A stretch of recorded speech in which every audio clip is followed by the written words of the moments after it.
Hello.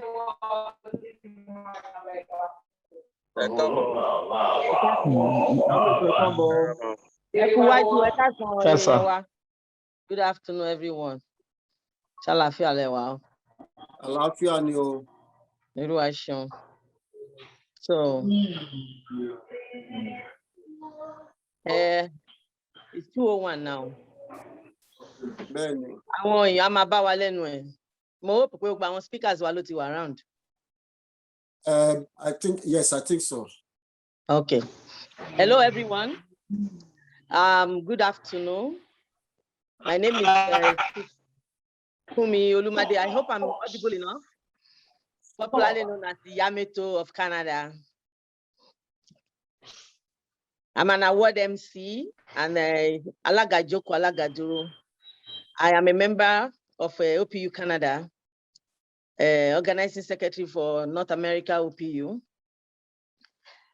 under the leadership of Iba Abiodun Ige Adams, the 15th Ààrẹ Ọ̀nà Kakanfò of Yoruba land, Logunfe. We are here today because we want to enlighten ourselves on health issues. Health, they say, is wealth. This event is being powered by Odua Progressive Union Canada. So some housekeeping here. Please mute your microphone if you are not speaking. Also, when you are speaking,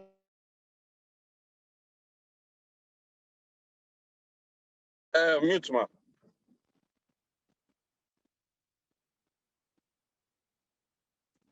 Yeah, mute, mute, right? Oh, hello, everyone. I'm going. Okay, yeah, okay. So I'm talking about housekeeping now, that we need to make sure that we keep the background noise to the minimum. If you're not speaking, please mute your microphone. Drop your questions in the chat, and then we'll be looking at it as well. So if you need to speak, please turn on your camera so that we can see your faces. So without wasting time, we have to put God first in whatever we are doing. I would like to call on Mrs. Ronke Oshiyemi, alias Yamumbo, to give us the opening prayer.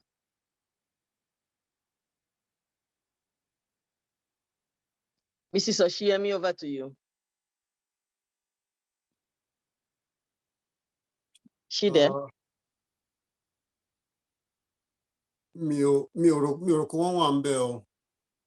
Wow. Pick anybody láti share. Should be there. Deputy Coordinator, Mrs. Anike Onile Ashaka, please give us the opening prayer. Thank you, ma'am.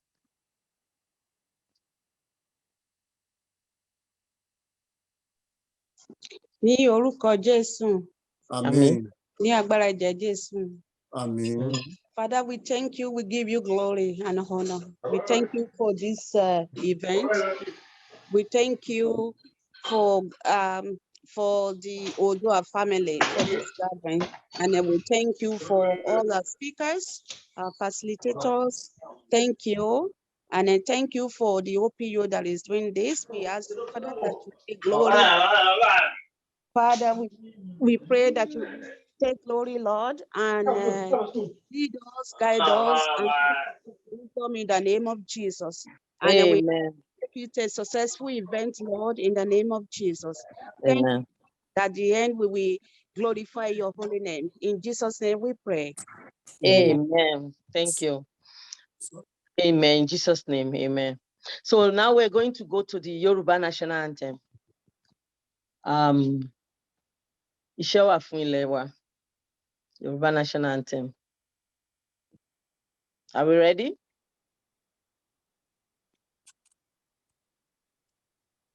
And to Moko join me. Abi secretary Shani Omniya Beni.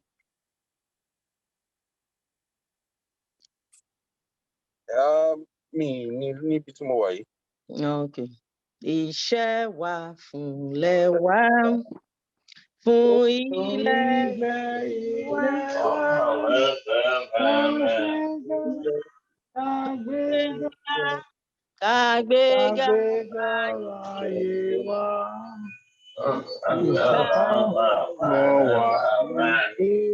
mute yourself if you are with people there. Please mute yourself. Thank you. Kashisha, Kashisha, Kashisha, Kajola. Ìṣọ̀kan àtòmìnira ní kẹ́ jẹ́ ká máa lépa.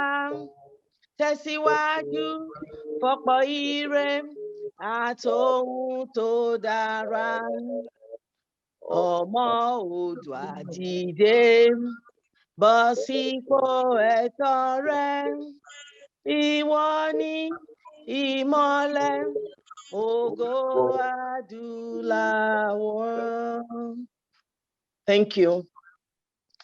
So I would like to call on our Deputy Secretary, Mr. Olajide Olateru, to make a roll call. Thank you. Thank you, Madam Moderator.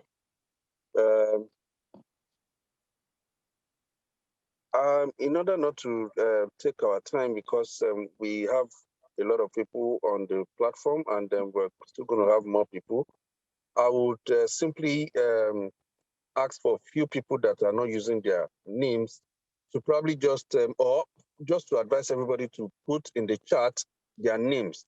By so doing, we'll be able to pick everybody's name. Though the event is being recorded, but we'll also appeal to everybody to just put their names in the chat room, and that's all. We'll be able to get it from there so that we won't take much of our time. Thank you.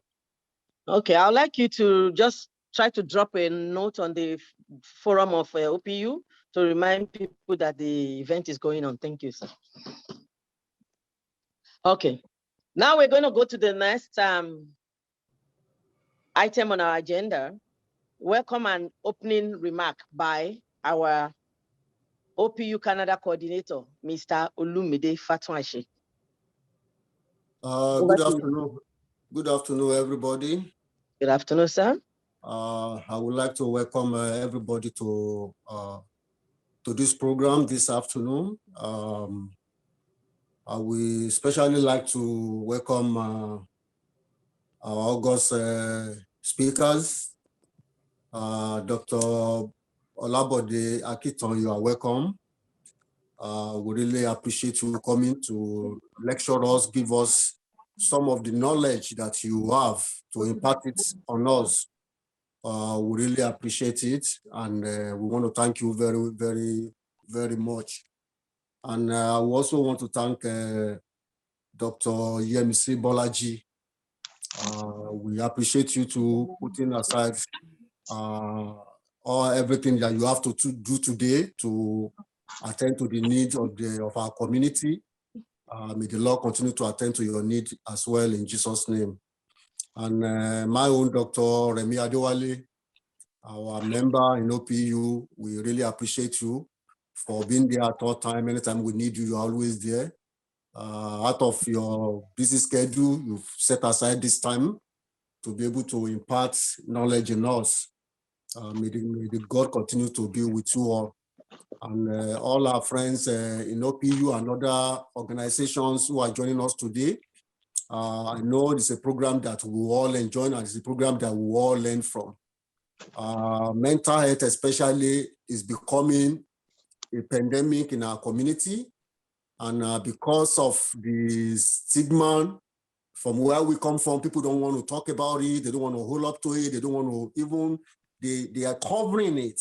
And it's getting worse and worse and worse and out of hand.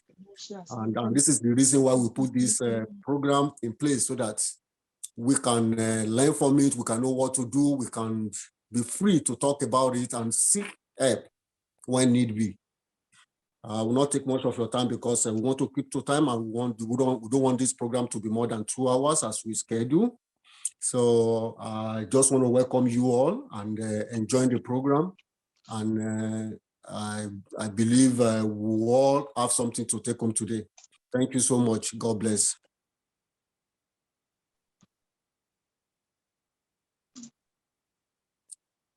Mr. Secretary. Yes, sir. Yes, sir.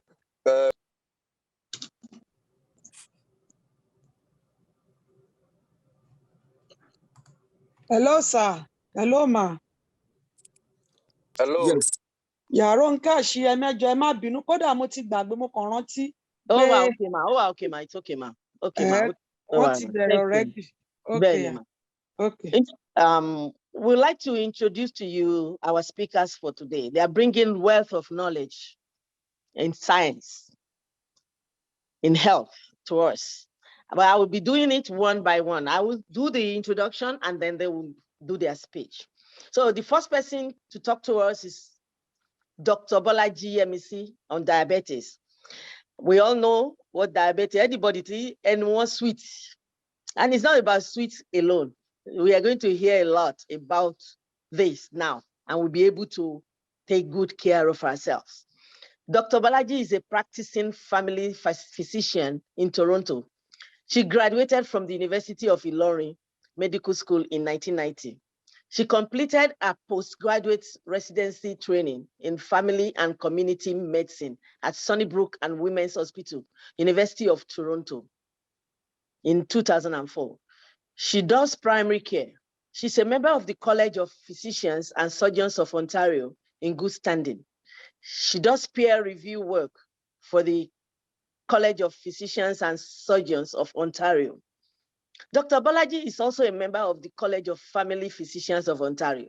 She's involved with college duties on a regular basis. Her other area of interest includes women's health and travel medicine. She enjoys traveling and volunteering in her community. She's married to Joseph and they have 2 children and 1 grandchild. Please welcome our one and only Dr. Yemisi Bolaji. Over to you, ma'am.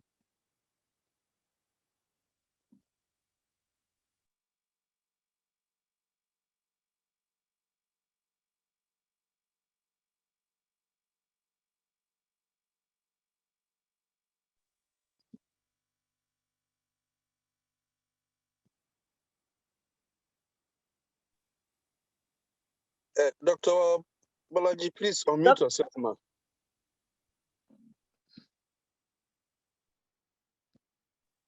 Okay. We can hear her. Yeah, I think she's unmuted now. Okay. How is that? Yeah, we Good. can hear you. Now Yes. we can hear you.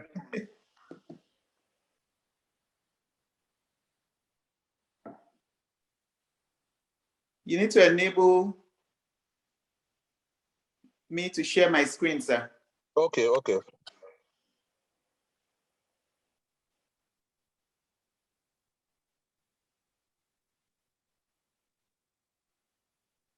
Sorry, I have to be on 2 platforms just to make this work. Enable me here. All right, ma'am. I've done that. Okay. Thank you.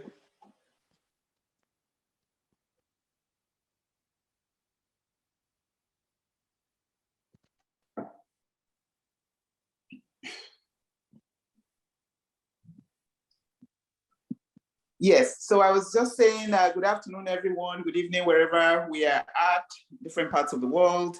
I want to thank you for joining, and I also want to thank the organizers of this program for this huge opportunity to be able to bring this to our community locally here in Toronto and in the GTA and wherever people may be. It indeed is a huge opportunity. Diabetes has become an endemic disease. It's almost an epidemic. The incidence is going up over the last several decades. And it's one thing that science has not laid claim to a cure, but we certainly do know that, you know, it's a chronic disease that people can live with if the more they know about the disease. So without much ado, I'm going to go into my slides. The purpose of the slide is just to help us kind of follow the talk. And I've used a lot of pictures just to drive home, hopefully, the point of my presentation this afternoon. So the first slide is just what good food and snacking can look like. The next slide is a disclaimer. This is entirely a community charity event. I have not received any payments from any drug company or any manufacturers to promote any medications or any of the tools for diabetes. Next slide is our learning objectives. We're going to attempt to define what diabetes is. We're going to look at the incidence of diabetes. We're going to look at etiology and pathophysiology. What that just means is the cause of diabetes. We're going to look at how diabetes presents. We're going to look at risk factors. We're going to look at common lab investigations that the doctors can order and things you can do yourself at home. We're going to look at, briefly look at complications, treatment. We're going to be big on lifestyle changes, how to monitor disease, and a touch on COVID and references. Next slide. So how do we define diabetes? Diabetes has been defined as a chronic medical disorder that is characterized by a persistent elevation in blood sugar. It may be due to either impaired insulin secretion or a resistance to the peripheral action of insulin, or it could actually be a combination of both factors. There are two types of diabetes. There's the type 1 diabetes, and there's also what we call the type 2 diabetes. Now, type 1 diabetes makes up just about 10% of all cases of diabetes, so it's not as common as type 2. The etiology is mostly attributable to what we call autoimmune disease. And what that really means is one's body cells fighting, it's like one body cell's fighting itself. Really, that's the meaning of autoimmune, with an interplay of both genetic factors and environmental factors. So for the scientists amongst us, the gene, the genetic lookalike that we're talking about here is the HLA-DR4, and exposure to viruses like Coxsackie. And there is also evidence that vitamin D deficiency can contribute to this. Now, most frequently this occurs in childhood.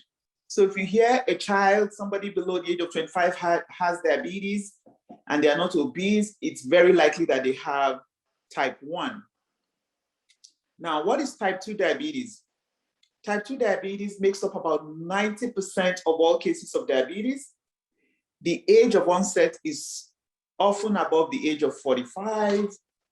Oftentimes, there is a family history of first-degree relatives. When we say first-degree, i.e. parents and siblings. And certain ethnicities are more at risk. So in the US, that's very large on research. They found a lot of African Americans at risk, Native Americans, Hispanics, Asians at risk. But this disease actually cuts across, all over the world. It would interest you to know, China being the most populous country, they have the highest number of cases of diabetes in the world. And that's not difficult to understand because they have the highest population, isn't it? So next slide, or before the next slide, the Public Health Agency of Canada defines diabetes as a chronic disease that occurs when there is either insufficient production of insulin or a resistance to the action of insulin in the peripheral tissues. So that tells us that our country, Canada, has made diabetes a public health problem. Now, next slide here shows the location of the organ that secretes insulin. It's called the pancreas. It's nicely tucked behind in the upper part of the abdomen, but right behind the liver. In front is the liver and the stomach, but the pancreas is an organ that's hidden behind the stomach, right here. This is the pancreas.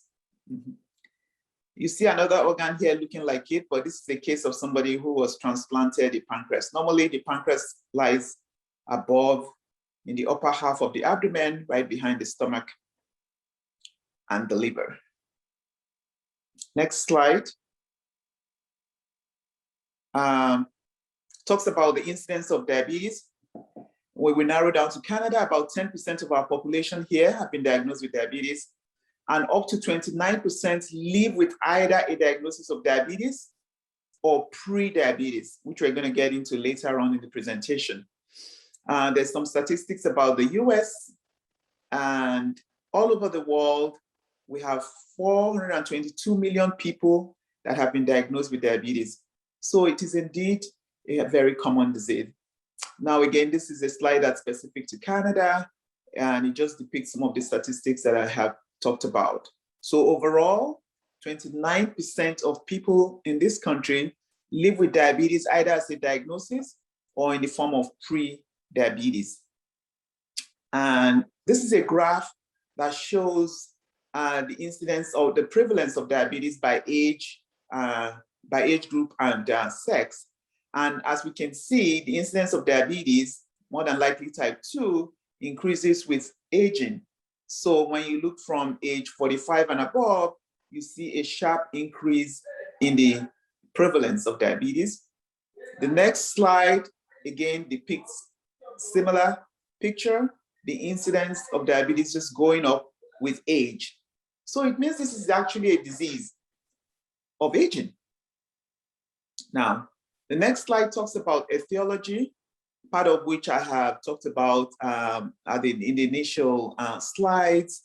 So again, about what causes type 1, autoimmune, and type 2 is really mainly age and lifestyle. There's a lot of studies and trials that are going on, and all of this is pointing to what we know already. Next slide. Again, this is talking about other causes. These other causes are not as common as the two that we've talked about, but we do know that some genetic conditions involving mitochondria and insulin action can contribute to this. Other very rare conditions like cystic fibrosis, which is more a disease of the Nordic countries, Ashkenazi Jews.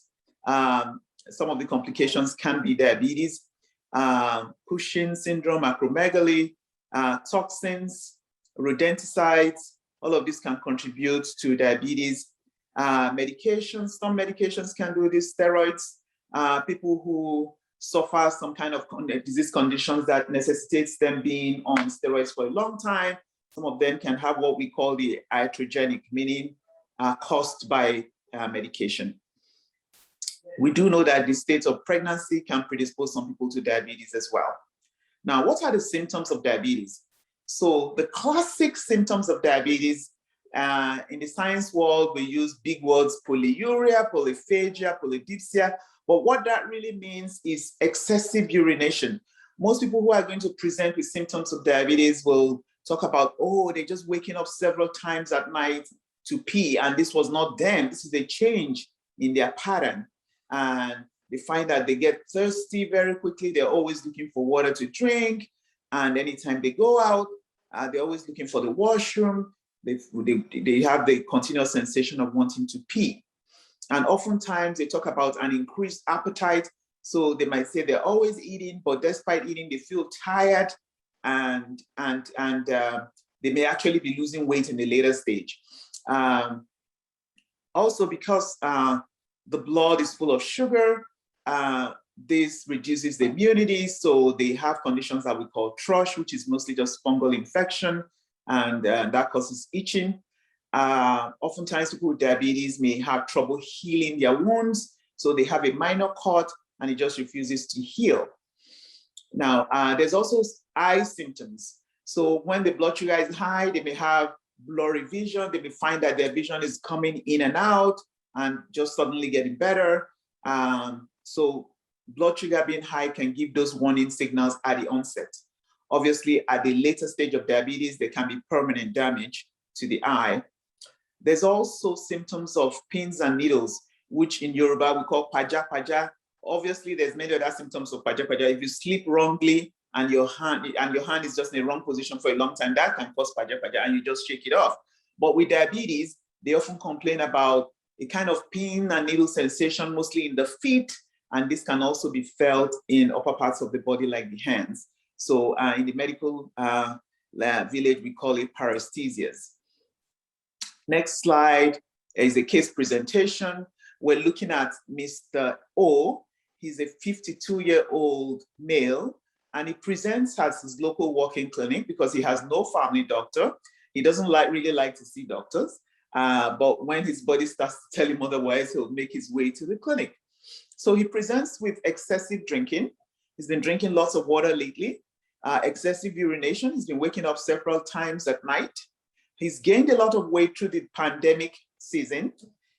And he admits that he's been eating more than usual because when he's working, he's often just rummaging in the kitchen and the fridge.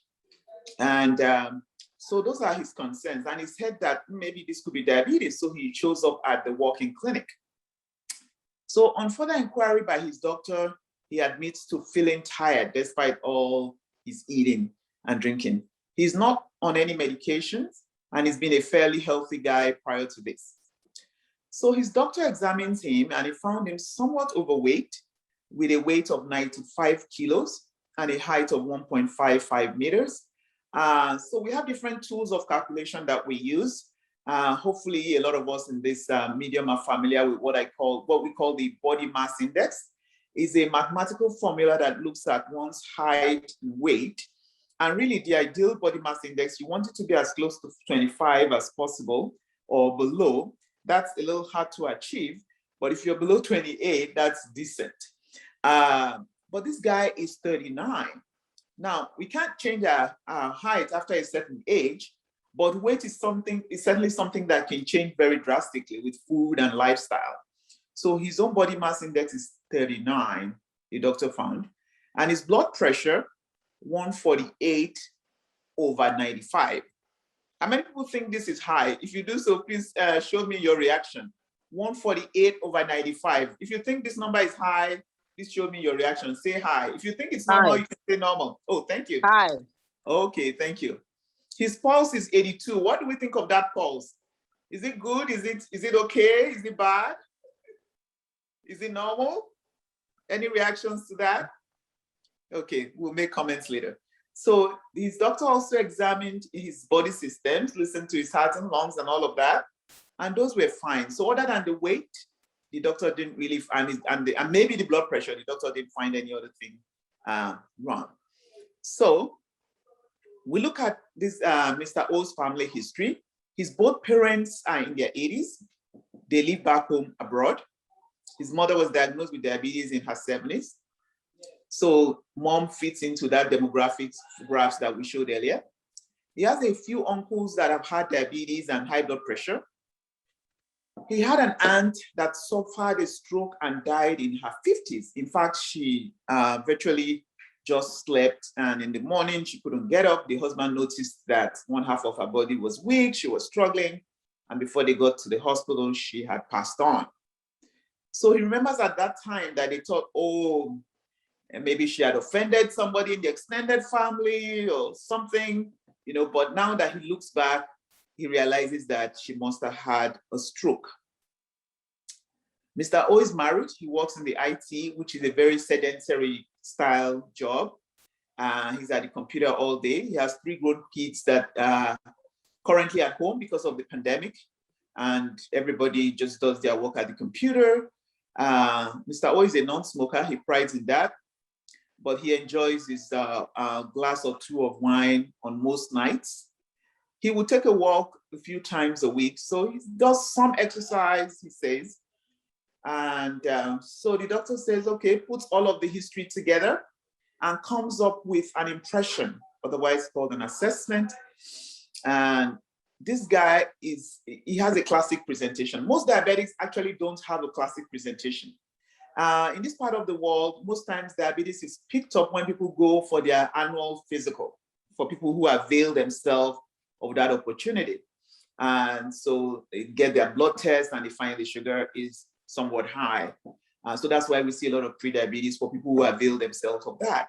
But in parts of the world where primary care is lacking, we often see diabetes in the late stage, presenting either in the emergency room, in the hospital, with complications of diabetes. So what I'm saying in summary is that the presentation really depends on the stage and what part of the world and how much healthcare that country or that setting has. Now, so the doctor makes out a plan for Mr. O, and the plan is to do some fasting blood work. I'm sure a lot of us, if we're above 40, have had this test before. The doctor says, stop eating after 8 p.m. You can drink water in the morning, take this paper, go do some blood test. So that blood test, typically they would check the blood counts, the red cells, the white cells, the fasting blood sugar, something we call the A1C is an indication of how the sugar has been for the last 3 months, okay? As opposed to the fasting sugar, that is just what the sugar was that morning. The doctor would also check things like the kidney function. Through the blood test, they can usually tell how the kidney is functioning. They will check electrolytes, so the salts, the potassium, the sodium, and they'll also check markers like the CRP, which is an indication of the person's risk factor for heart disease. It can also mean other things, depending on the number, but these are tools that the doctors can use to make scientific prediction, not prophecies, but scientific predictions. And the doctor also asked Mr. A to consider buying a blood pressure monitor and just checking his blood pressure and keeping a diary of his blood pressure. So to answer our question, Mr. O's blood pressure was high because normal blood pressure should be below 140/90. In fact, ideally in the 130s, below 135/80 to 85 is a good number. Normal blood pressure is a range. Some people have really low numbers and it's just normal for them. I've seen people walk around with blood pressure of 100/60 and that's just normal for them. Up to 130/80, 85 is considered normal. But once someone starts to go above 140 for the top number and above 90 for the bottom number, that's considered high. And there's a lot of things the doctor can tell from the pulse. Mr. O's pulse was 82. Even though it's within normal range, but usually the doctor can predict one's level of activity from their pulse. So if you're not a very active person, chances are that your pulse is going to be high, in the high range of normal. If you're a terribly active person like Lance Armstrong, the guy who is a winner in biking for many years,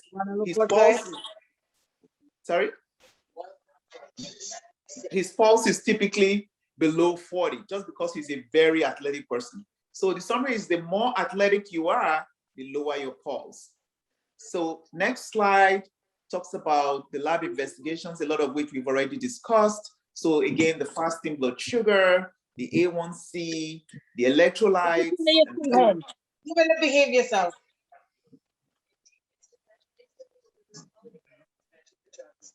The next slide talks about the numbers. Now, this is the numbers. So the doctor will make a diagnosis of diabetes if somebody's fasting blood sugar is above 7 millimole per liter. This is SI unit. If we're talking about milligram per DL, which is, the units in other parts of the world, you're talking about 120 milligram per DL.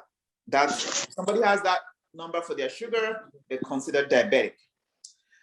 If somebody has a number between 6.1 to 6.9, that's considered pre-diabetes. And no, not really. Below 99 is good. So the table has numbers for somebody who is diabetic, numbers for somebody who is pre-diabetic, and normal numbers. Okay. So we really want to be within the normal numbers when we go for a physical. Next slide also talks about the other lab tests that are done. So liver function, kidney function. The doctor will often want to do that because that would dictate the kind of medication they prescribe. So if somebody is already having a borderline kidney function, then there are medications that they would prefer to choose other than others. Okay. Next slide, risk factors. Some of this we already talked about. We said a family history. So if somebody has family members, first degree relatives that suffer diabetes, then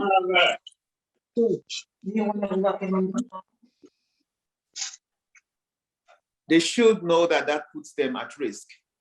So from parents, one can inherit money and connection and affluence, but also diseases can be inherited from parents. But once we know that, we can't change our genes, but there's things we can do to modify these risk factors. Next slide, I attempts to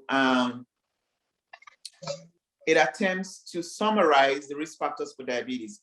So number one, being obese or overweight. If our BMI is closer to 30 than to 25, and remember, BMI is a function of weight in kilos over your height in squared. It's a mathematical formula, but it's very easy. It's something we can calculate ourselves by knowing our height and our weight.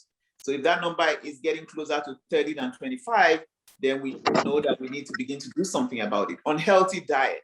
You know, I often say that those of us in diaspora are lucky because we can take the good from our culture and our background and the good that we have learned from the Western world, and we can marry it together and live the best of the two worlds. So healthy diet. Now there's the concept of superfoods. We can choose our food from the superfoods. We can choose foods with low glycemic index, meaning low sugar foods. Next point, we have physical activity or inactivity. We have smoking. Smoking is bad for everything and every disease because what it does is it destroys vessels. And when the blood supply to any vessel is gradually destroyed, they cannot function optimally. You know, so little wonder that this will destroy pancreatic functioning. We also have increasing age. There's not much we can do with that. We'll all age someday. In fact, we Dr. Yebisi, please unmute yourself. I needed to mute all because of the distractions.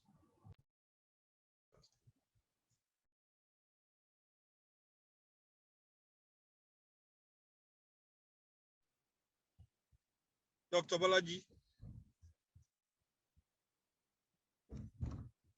Hello. Yeah, can you hear me now? Yes, please go ahead. Yes, so ethnicity, family history, insulin resistance, which comes with obesity, all of these are risk factors. So if someone is obese, someone has a history of diabetes in pregnancy, once the pregnancy is over, that diabetes usually gets better, but such people are at risk in the future of developing diabetes. So poor nutrition, eating poorly, and then certain mental illness for several different reasons, including the lifestyle being lived at the time and some of the medications for mental illness. So people who are on these medications need to work very closely with their physicians. Next is a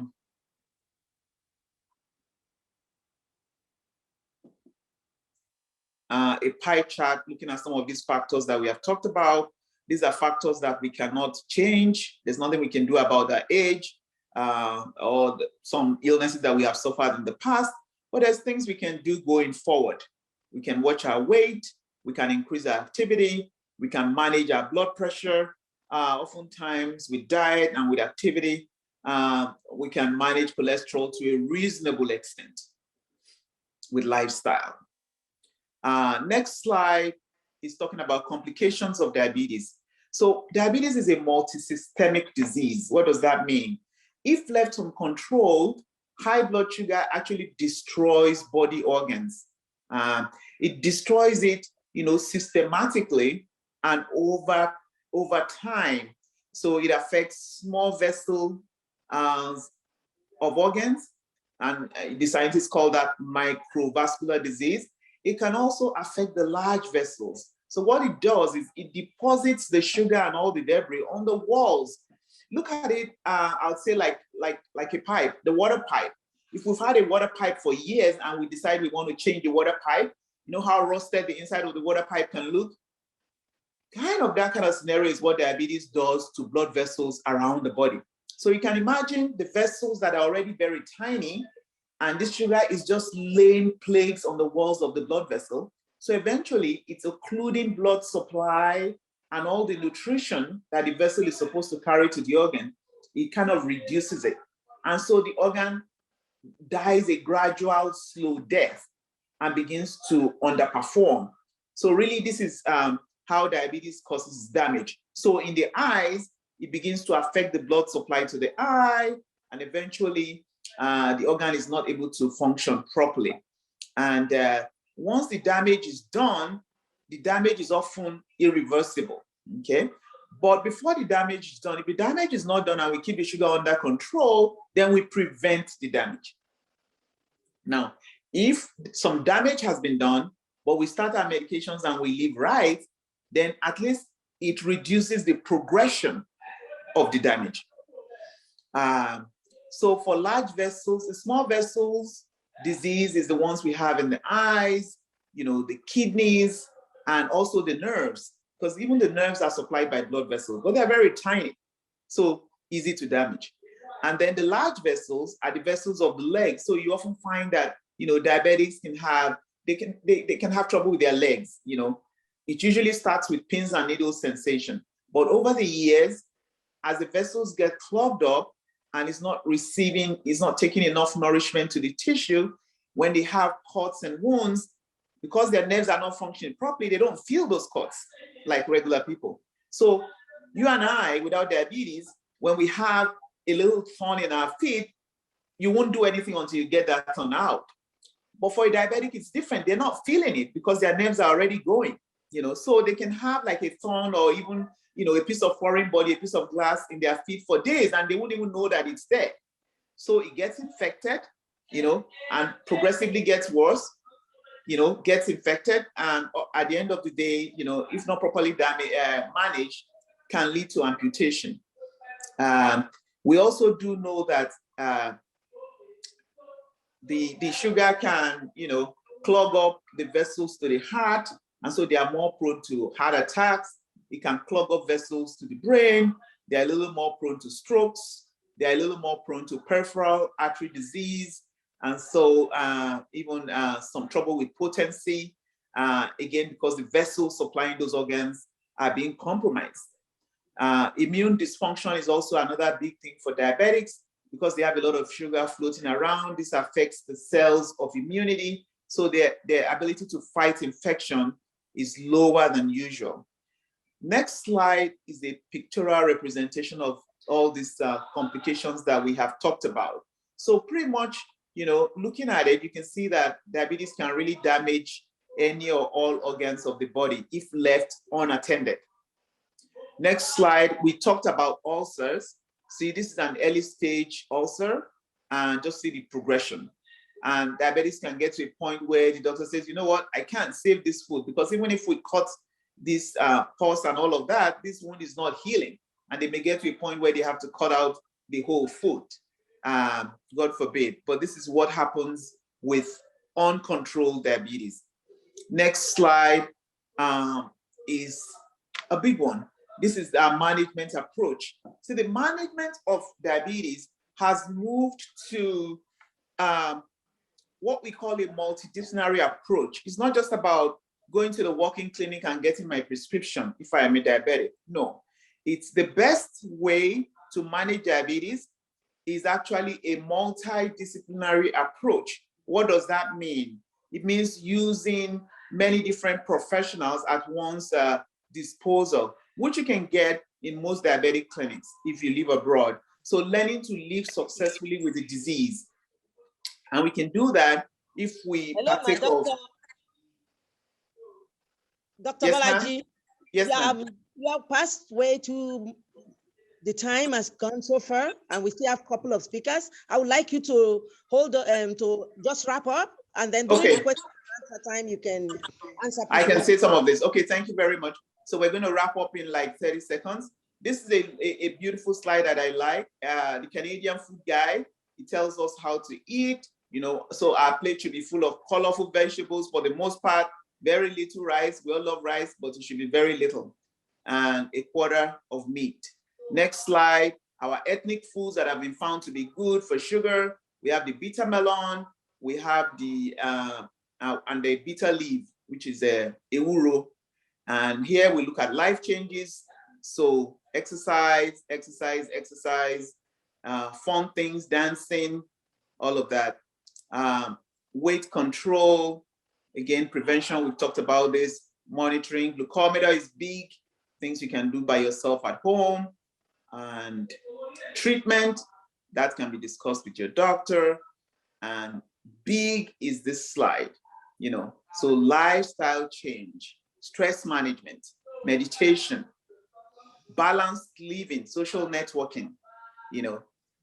Finally, COVID, we know that diabetics, their immunity is not as good if they are not well controlled. Very important, get your shots. Thank you. Thank you very much, ma'am. A round of applause for Dr. Yemisi. Thank you so much. Thank you. We have all heard your pancreas is behind the liver and stomach. Take care of your health and follow all the guidelines she has given to us. Thank you so much, ma'am. And now, the next person that is going to speak is Dr. Oluremi Adewale. She is the president and CEO of Women Focus Canada. Okay. Dr. Adewale is a Canadian trained registered nurse, currently working as a mental health nurse consultant with a major municipality in Ontario, Canada, since 2002. Her influence on mental and physical health has impacted thousands of lives, both locally and internationally. Prior to this position, Remi worked as a registered nurse at several hospitals in Toronto. She's honored to sit on the Women Abuse Council of Toronto. Remi has volunteered for specific initiatives with the Registered Nurses Association of Ontario, RNAOs. Remi is driven by passion and dedication to inspire and empower people and to improve the health and well-being of communities. She has actually, I can remember, been to Nigeria to give a lot of lectures on this. Welcome, Dr. Remi Adewale. Thank you very much for this warm welcome and warm introduction. Good afternoon, everybody. Good evening, good morning from wherever you're watching us from. I thank you for this honor to join these esteemed speakers today. First, I would like to thank the Almighty God for the blessings of God and His grace in my life, for the love upon my life and in my home. I would also like to thank the organizers of this event. There's something to be said about these peculiar times that many people are dealing with different issues and uncertainties, especially as it relates to COVID-19. Thank you for giving us this opportunity to come together to learn from one another and to share insights on important topics that are very, very important to our community and tips on mental health promotion. I just want to recognize and say thank you, Dr. Bolaji. What a fabulous presentation. I have learned a lot, and I'm hoping that we will have opportunity during the Q&A to further tap into your great knowledge on this topic that is very prevalent among the Blacks. So today I have been invited to speak on mental health promotion and destigmatization. Because of the subject matter, I will encourage you to think about self-care and practice what it is that you find helpful. You should find something, if you find something upsetting or difficult to handle based on today's discussions, please follow up with your healthcare provider and or your support system. We should all have support system around us, especially at this unprecedented times. I want to recognize the experts on this platform by saying that the information that I will be presenting today might be new to some of you. It might be refreshing to some, and it might be too simple to others. However, I hope that you will leave this place today with something to add to the many ways that you know how to promote your physical, mental, and psychological health. Can I have the next slide, please? So I just have this disclaimer here just to reinforce that the presentation today is intended for general information purposes only and should not be considered or intended to substitute for professional or medical advice. If you feel like you need help, please see your doctor or healthcare providers. Next slide, please.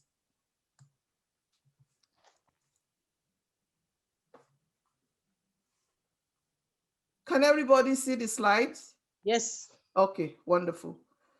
So I just have 3 outlines here because I'm giving only a maximum of 20 minutes and I'm very mindful of that. Can't see the slide, please.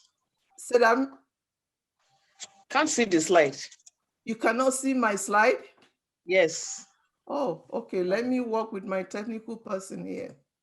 I'm saying it. Thank you. I can see now. Good. Thank you. I can see now. Okay. Can everyone MC, is the slide visible? Yeah. Yes. Yeah. Okay. Yes, it Thank you. is. Thank you. Thank you. So today I will briefly discuss the difference between mental health and mental illness. I'm not going to be going into the mental illnesses because we have an expert today that will be speaking on that, but I will touch on it as it relates to my presentation. I will spend more time to talk about mental health promotion and destigmatization. If we promote our mental health, we might not actually need to go into mental illness. That's what we want to go. That's our goal. So I will be focusing on that. And I will discuss the importance of well-being and self-care. A lot of time we are not taking care of ourselves. It sounds simple, but it's really very paramount. Can I have the next slide, please?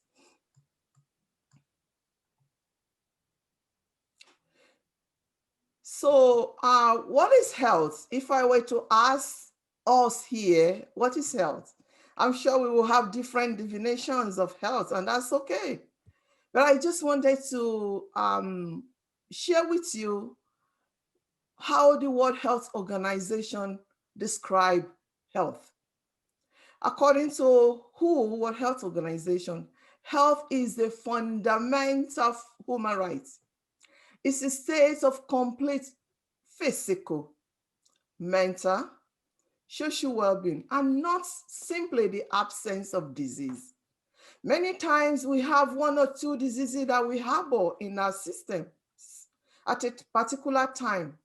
So that doesn't mean that we don't have a health. So when you listen to the World Health Organization, it's a state of physical, mental, social well-being, and not necessarily an absence of disease. And I also want to share with you the World Health Organization definition of mental health. It says mental health is a state of well-being that includes our emotion, our psychological and social well-being.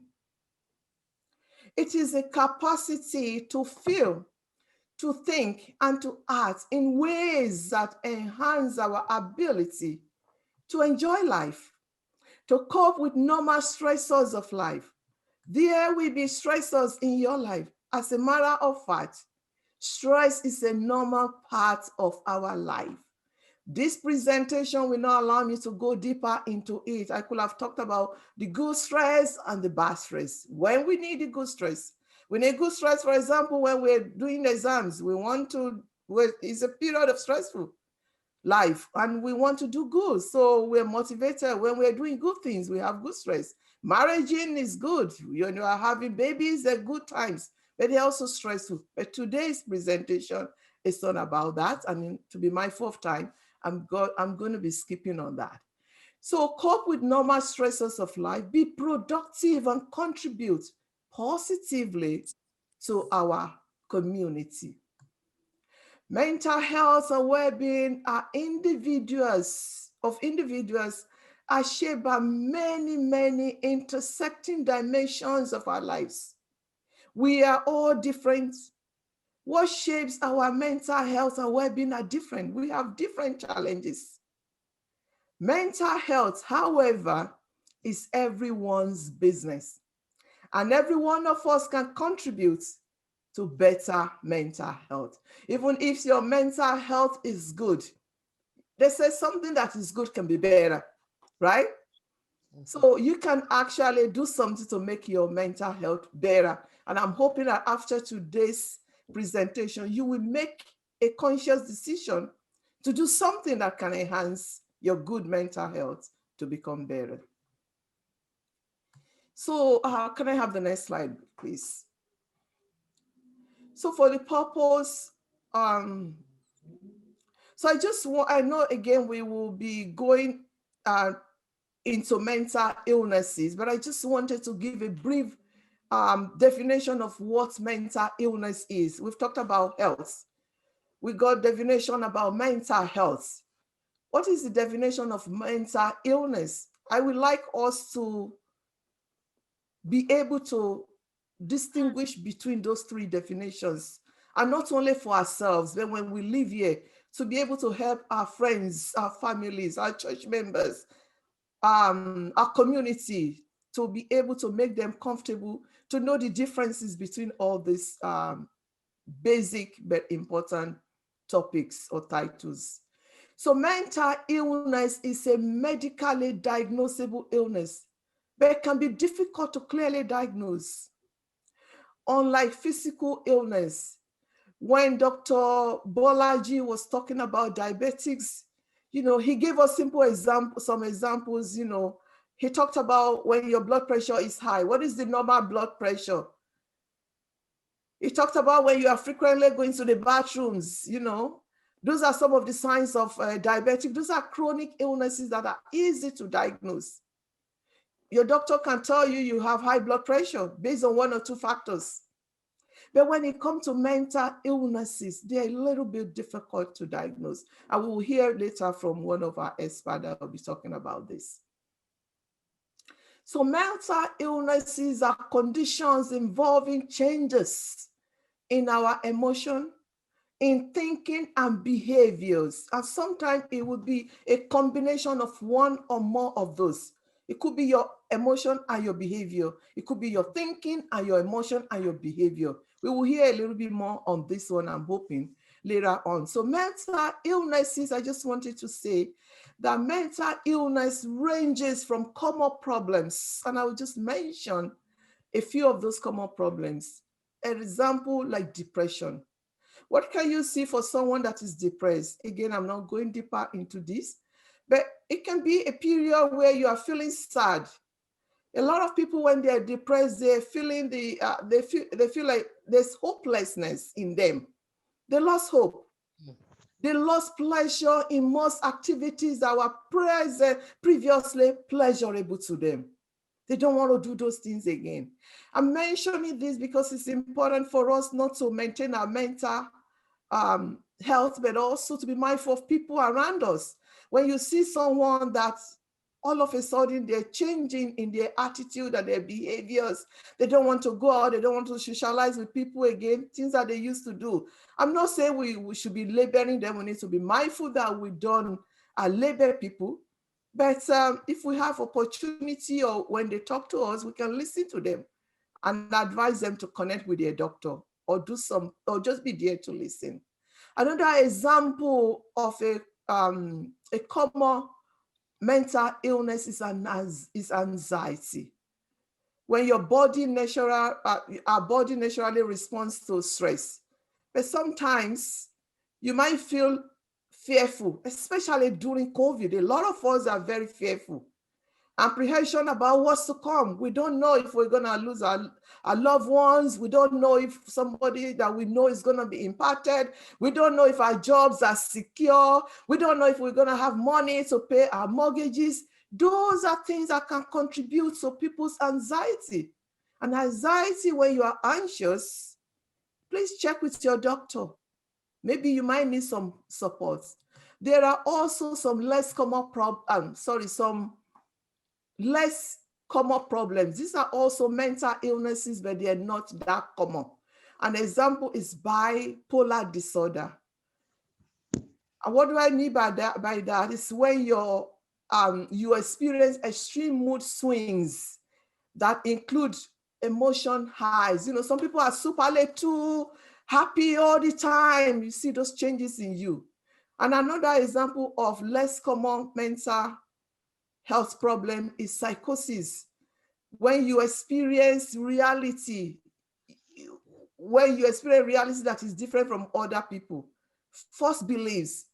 You can see something and hear something, and other people might not see it. This is your reality, but it might not be a true reality. It might be a false one. So I just wanted to touch on those before we move on to the mental health promotion. Can I have the next slide, please? So in order to prevent mental illness and promote mental health, it is paramount to identify certain factors that might increase the risk for mental disorders. Risk factors are those characteristics or variables that can increase the possibilities for an individual to develop a disorder. So when we talk about risk factors, what are we talking about? We're talking about stressful life situations, for example. It could be the death of a loved one. That's a big risk factor. It could be financial problems, especially during COVID. A lot of people have lost financial opportunities. Studies also show that pre-migration factors, migration factors, and post-migration stressors have contributed to immigrants' mental health. A lot of immigrants are going through mental health challenges.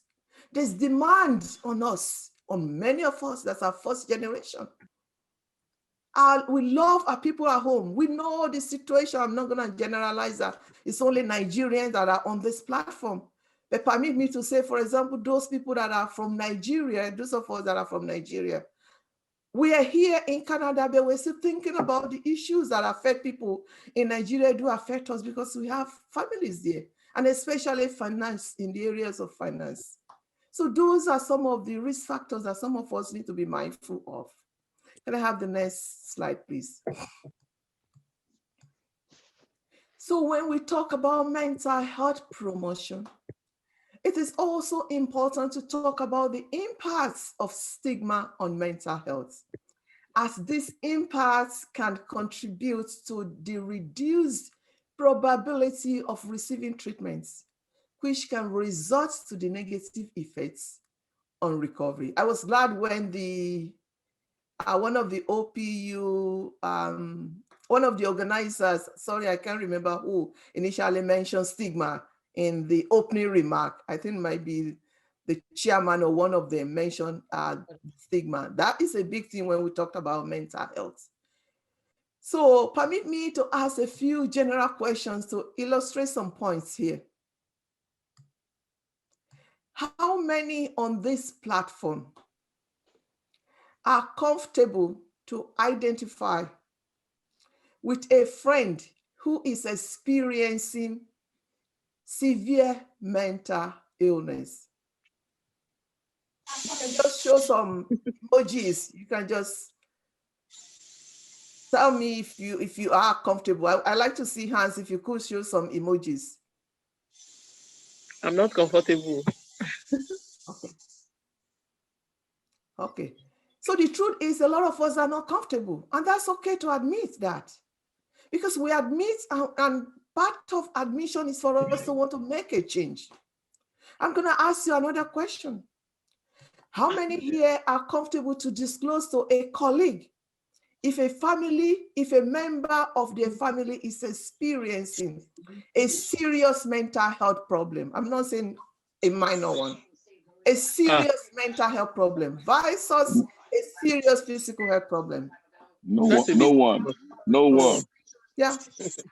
So we see why it's so important for us to talk about stigmatization. I'm hoping my time will permit me. I'm going to be going so fast because this can take an hour. But yeah, 5 minutes. So, but this is good for us to acknowledge that, you know what, if you have a family member and you are late to work, you can be comfortable to tell your boss or your colleague and say, I'm sorry, I'm late to work today. My child was having diarrhea, or I was having headache. But who's gonna say that my sister or my brother was having psychosis? We don't want to say that. Why? Okay. Hopefully we will get comfortable after this to begin to know that we should be comfortable to see that anyone can have mental illness at any time in their life. How many here believe that people with mental, this one I don't want us to answer or to give emojis. I intentionally don't want, but I just want to ask the question. How many here believe that people with mental illnesses are dangerous, unpredictable, violent, or perceive them as a threat? Just think about that. When you see people with mental illness, maybe you're going in some part of, even in Canada, and you see people on the street, what comes to your mind? I'm going to ask you another follow-up question. Why do you think, or what do you think could have contributed to the negative stereotypes about mental health problems? Do you think it's lack of our knowledge? Remember, they say knowledge is power. I ask these questions in order for us to be mindful of the unconscious judgment in our daily lives. Our unconscious biases often conflict with our conscious attitudes, behaviors, and intentions. On the other hand, conscious bias is the attitude and belief that we have of people at a more conscious level. Do you know what I mean? We have unconscious biases, and we have conscious biases when we know, when we are sure in our mind that, oh yes, people with mental health are this and they're that.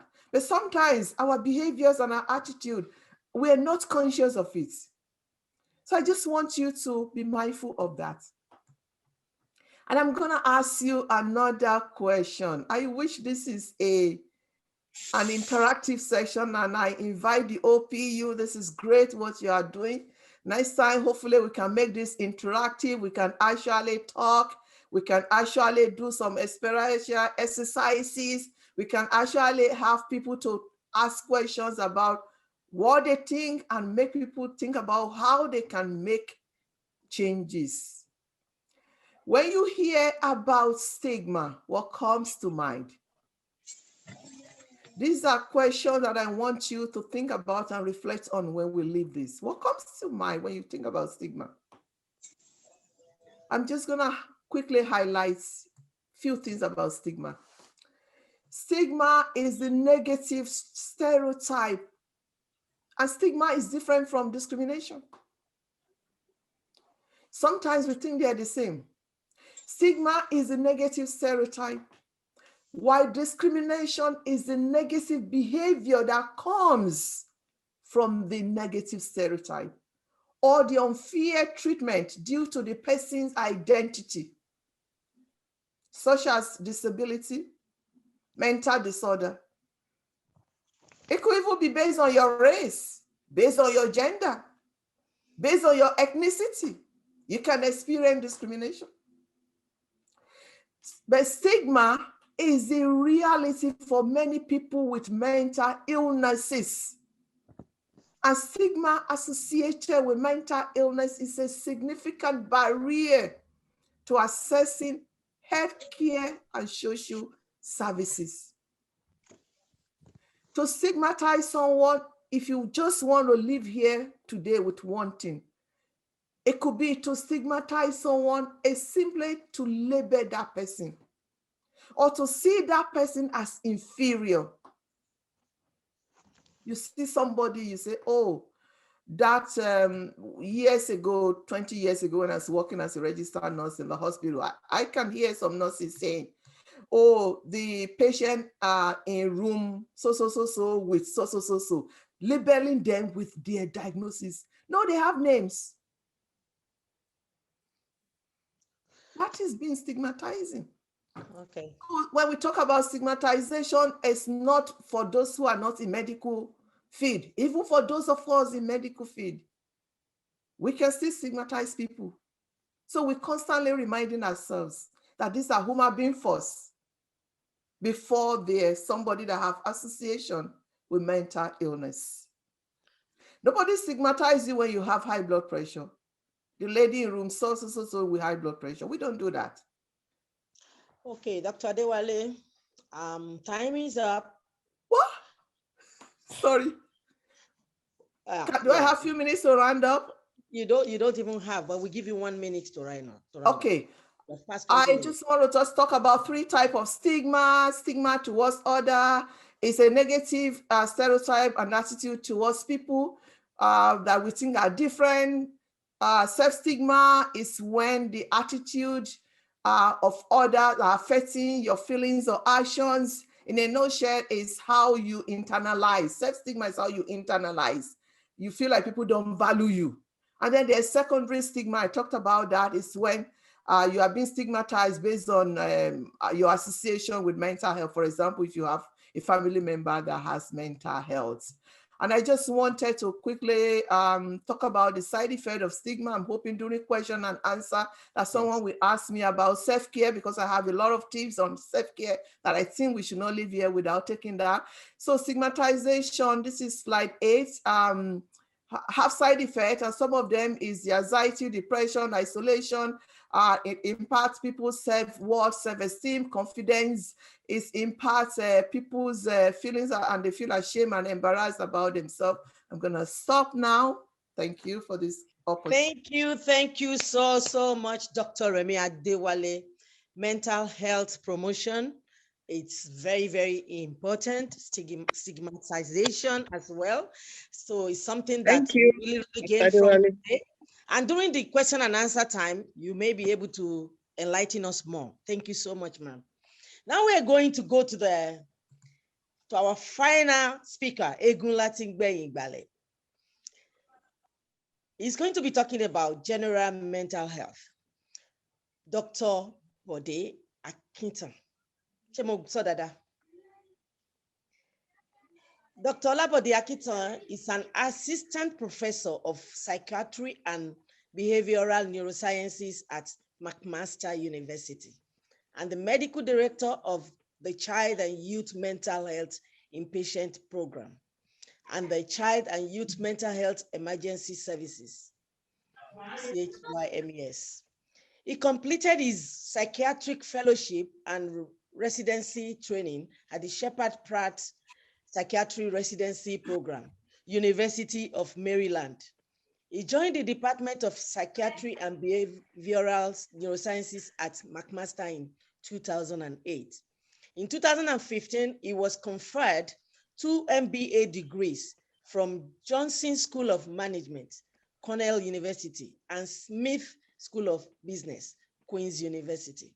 His clinical work includes responsibility for the Child and Youth Mental Health Inpatient Unit and their program, consulting to the McMaster's Children's Hospital and family physician as part of the Child and Youth Mental Health Program. Please welcome Dr. Bode Akintan. Good afternoon, everyone. A pleasure to be here. And I appreciate the invitation, and I am looking forward to what I hope will be an informative session and a question and answer session that will be rich and engaging. A couple of things. One, I want to appreciate Dr. Adewale and Dr. Bolaji for their speeches. I think that they were informative, they were appropriate, and I think they were very necessary as we learn more about our health generally, especially diabetes, and as we recognize the impact of stigma on ourselves and on the people who struggle with mental health difficulties.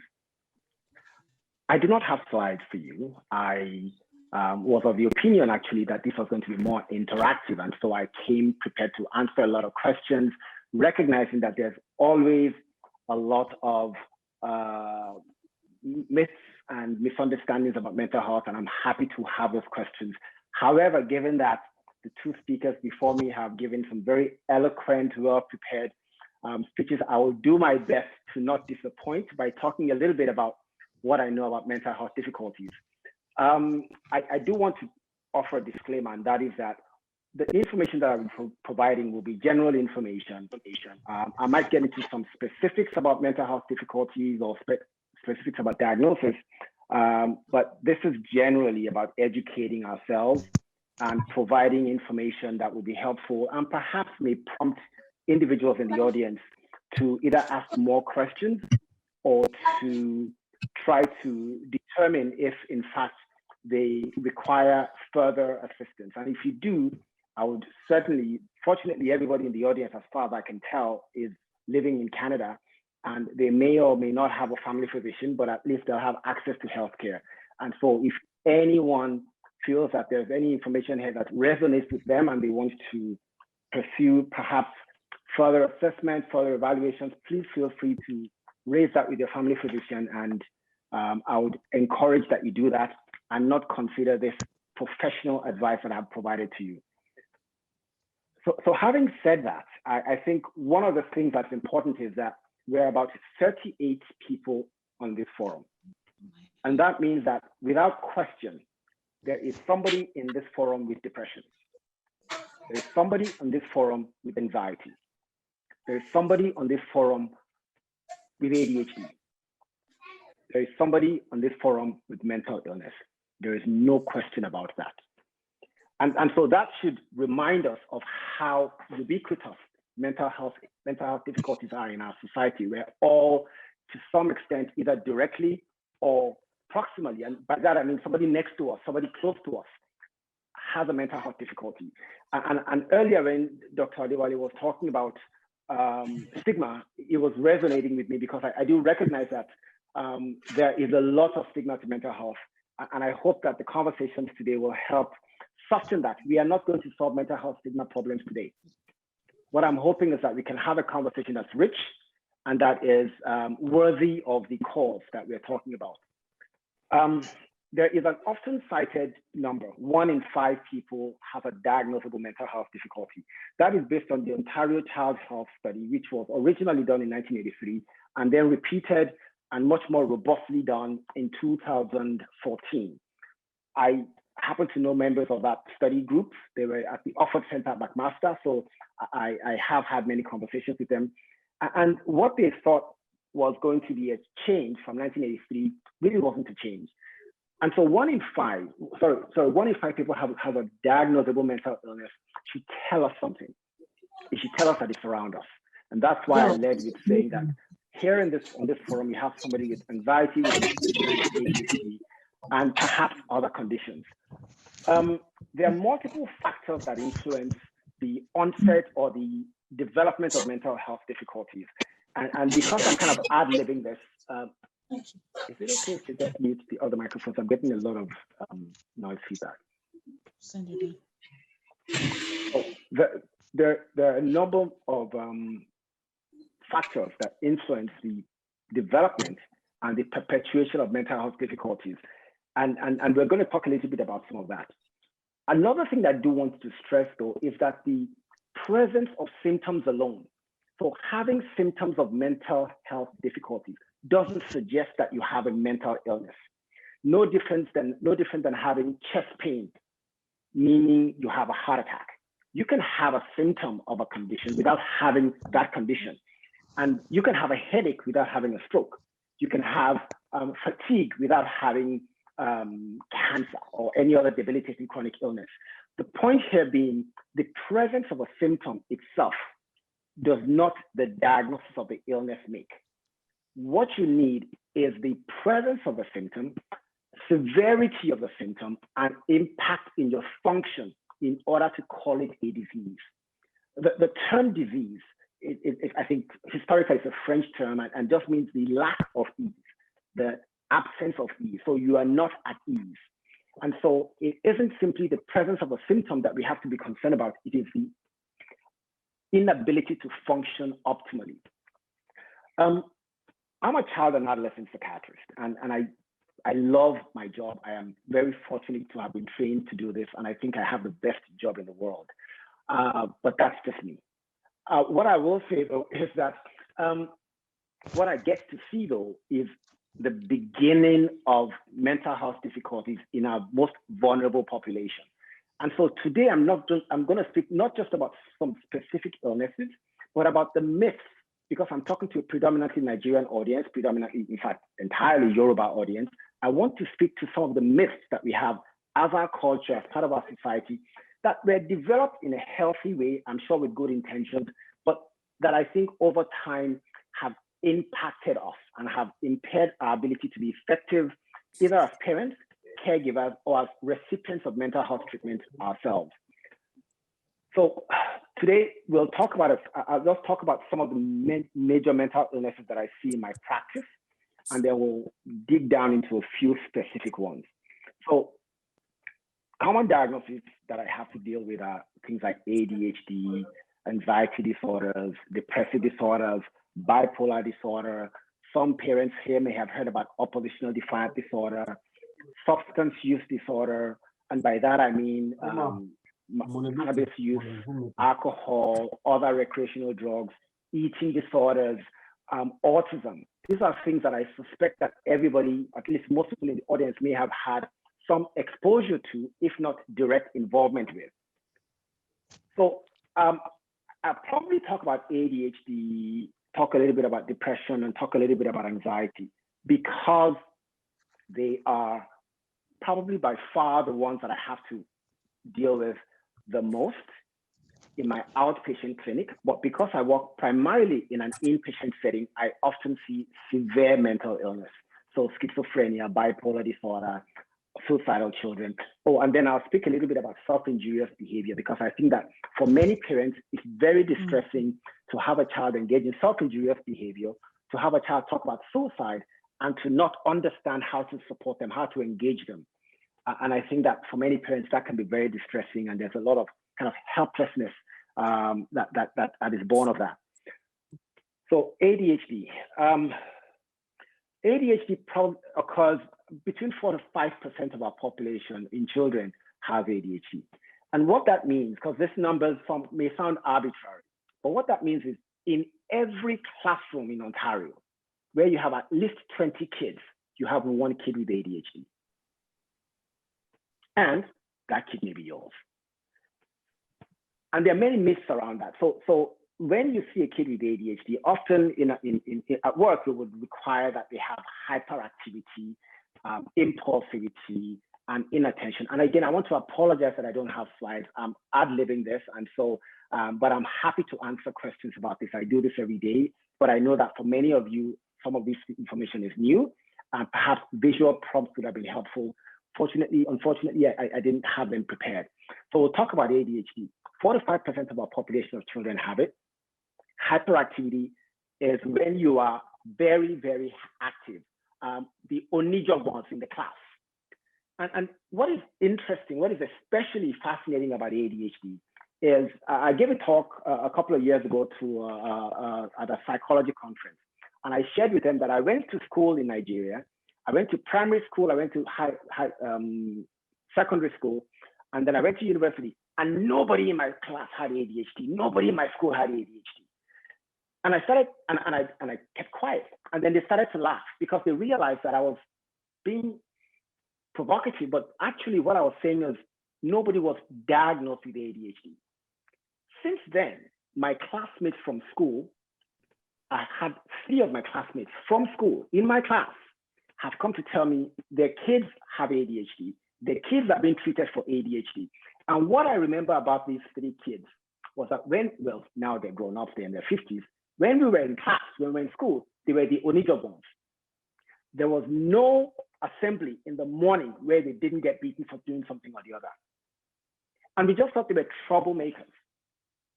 In retrospect, both the 3 of them have now been diagnosed with ADHD. They're taking medication, they're doing great, and they wonder how they survived their childhood. Because now that they see their children, they can't imagine going through school untreated for ADHD.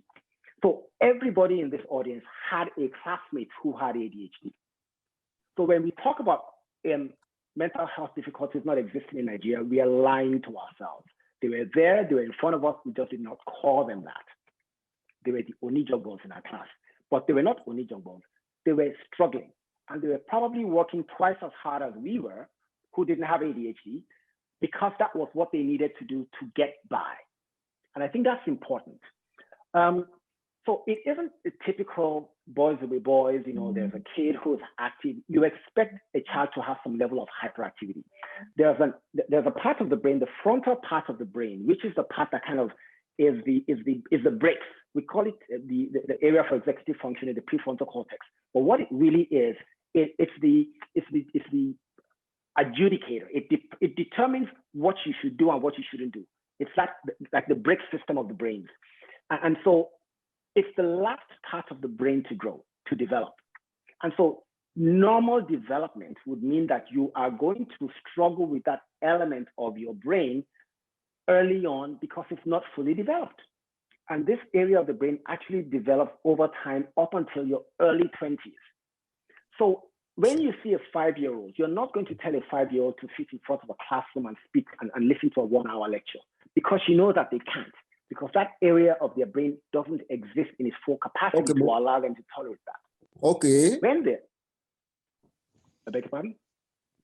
Go ahead, sir. When they are, say, 15 or 19, and that area of the brain is better developed, they can sit in a classroom for an hour. And that is what we see. So when you go to a classroom of 6-year-olds, you're not going to give them a 1-hour class. They're not going to sit down. It's normal for them to be restless. However, you can get information across to them in chunks. So it isn't the normal level of behavior that you should see that we are talking about. We are talking about an outlier.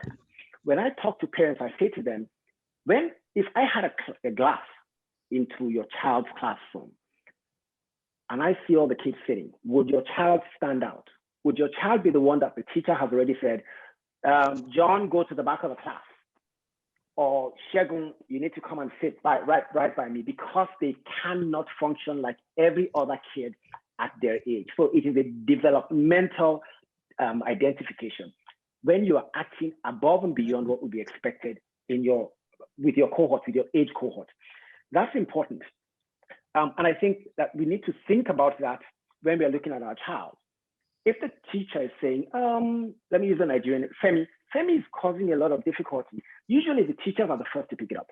So they'll give you the feedback. We can get defensive, and I'm hoping that all of you who are parents on this platform can recognize that when you hear that, just pay attention and see what you can do to help your child, because you do not want your child to be the only Onijogbo who now gets diagnosed at 20 or 30 or 40 and has suffered through their early childhood and early adulthood without getting diagnosed and without getting treatment. Another thing I think we want to talk about in ADHD is diagnosed by history and observation. There is no test. So when we say, I want my child to get tested for ADHD, I don't know what you're talking about. What is important here is that we need to do a history of the child's behaviors over time. And these behaviors should have occurred not just in one setting, because you can have a child who is perfectly functional at school and completely disoriented and disruptive at home. That tells me that there's something unique to that environment that is contributing to the child's behavior. It doesn't tell me that the child's behavior is a function of an illness. If you have environmental factors that impact the child's behavior, you have to look beyond the child. So in order for us to diagnose ADHD, we need to see the behaviors occurring in more than one setting, perhaps two, even more than two settings.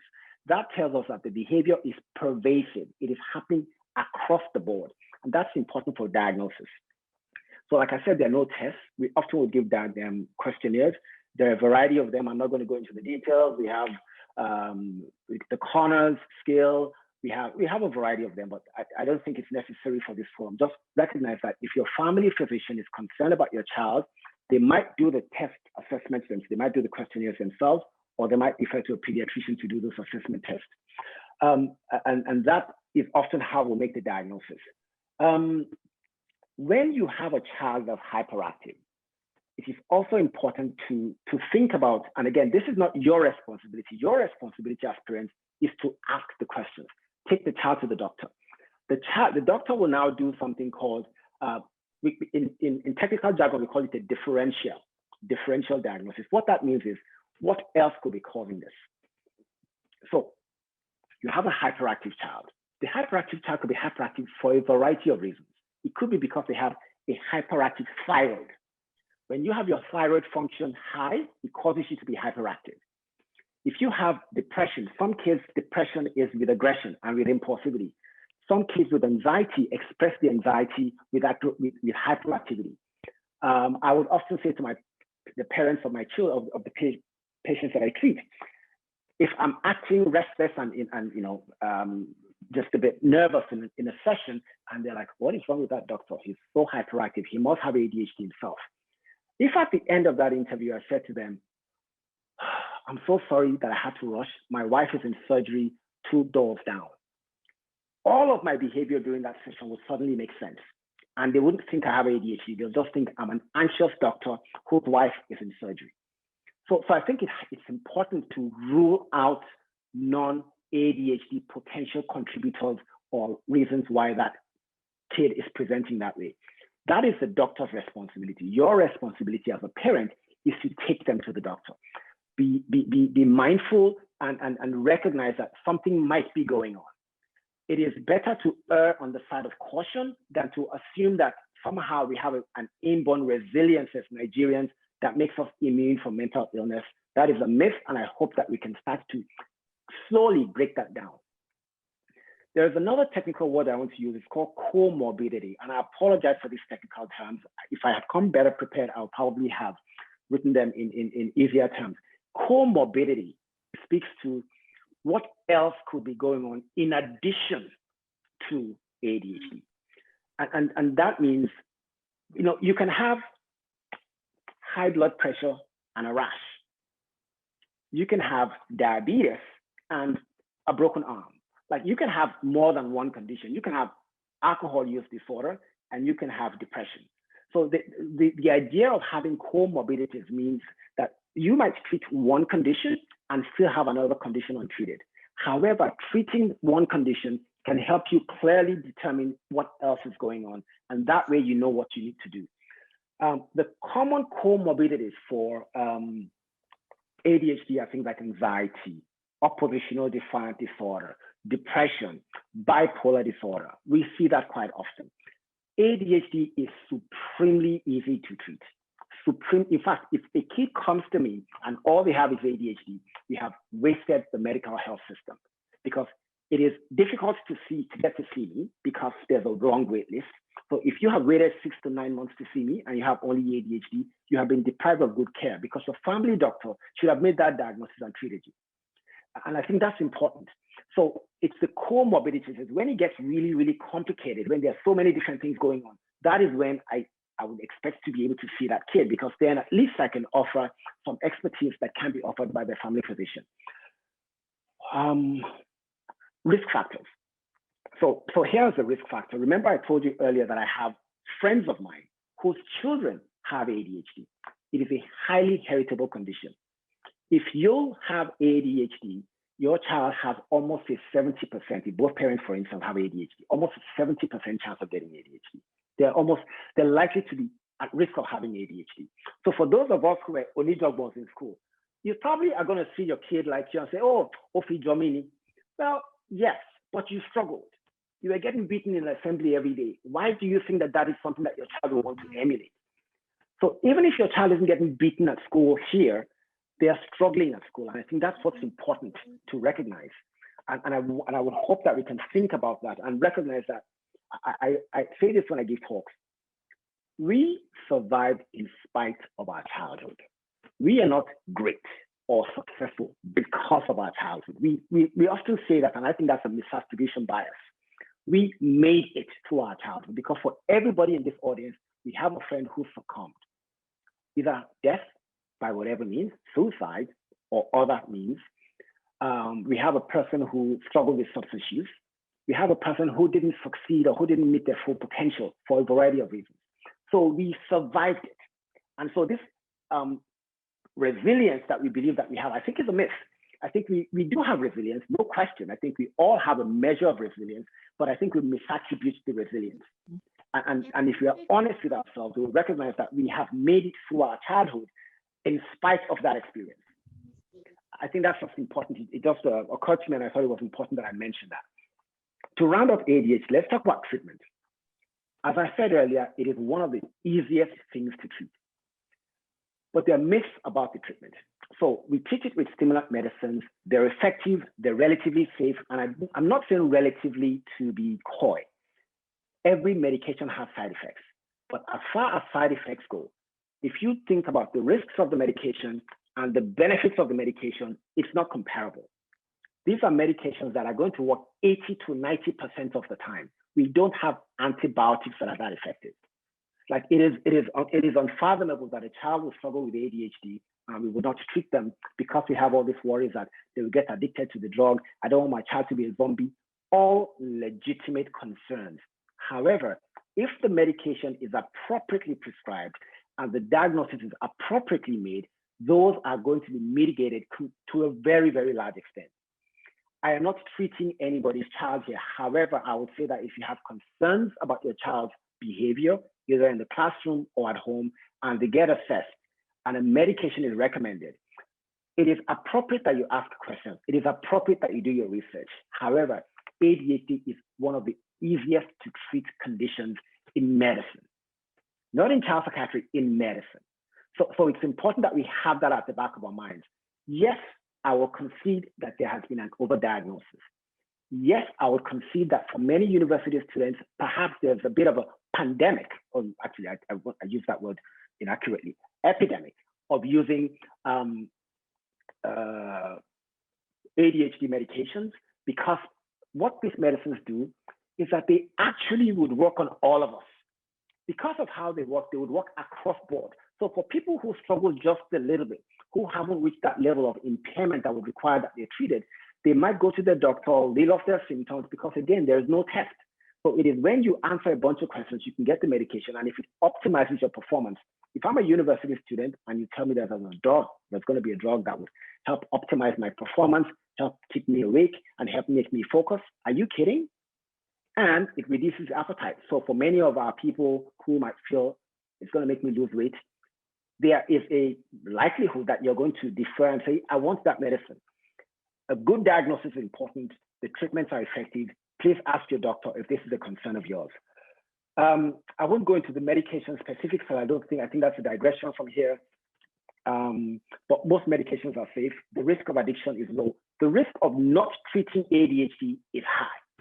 You have a risk of motor vehicle accidents, a risk of addiction, a risk of being involved with the legal system. So there are many bad outcomes if you do not treat ADHD.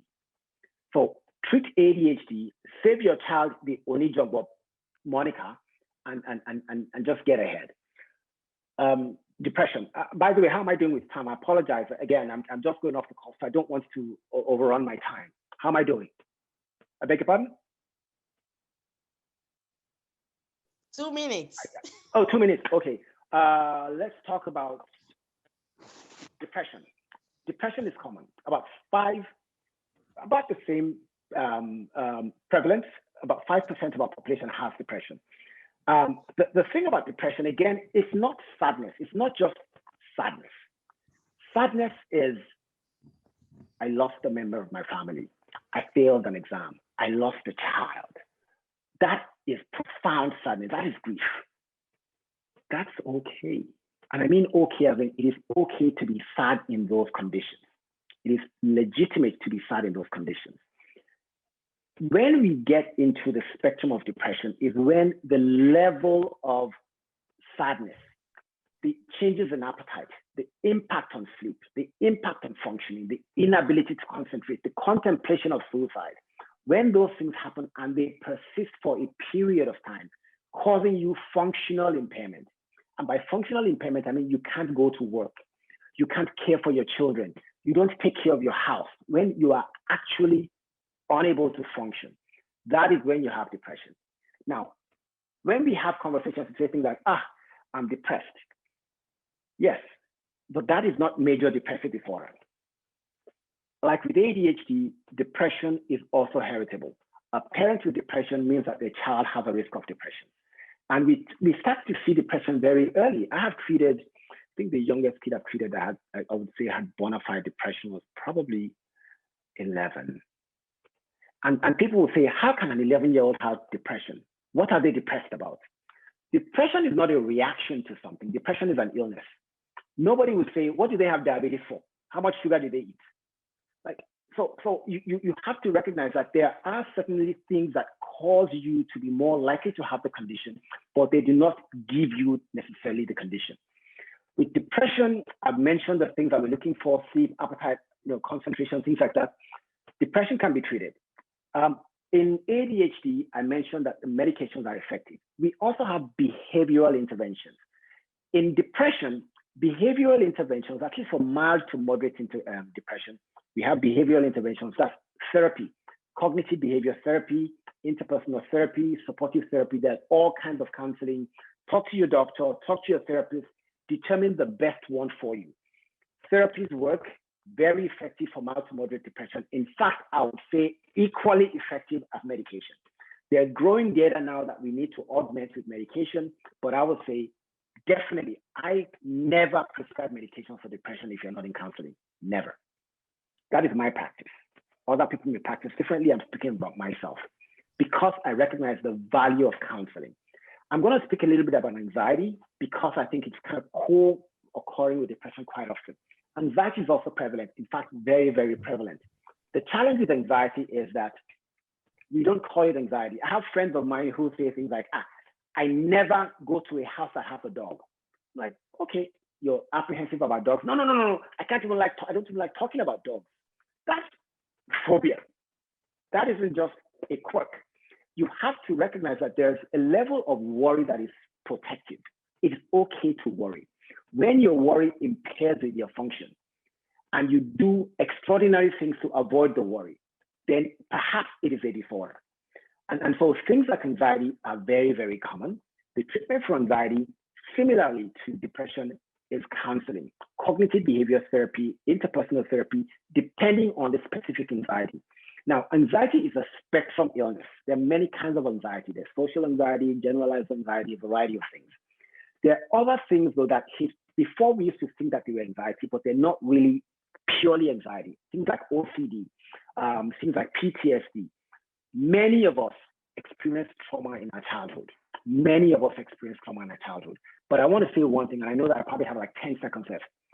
Experiencing trauma is not the same thing as having PTSD. You know why? Because you can experience trauma, but for some reason you have a resilience factor that prevents you from having PTSD.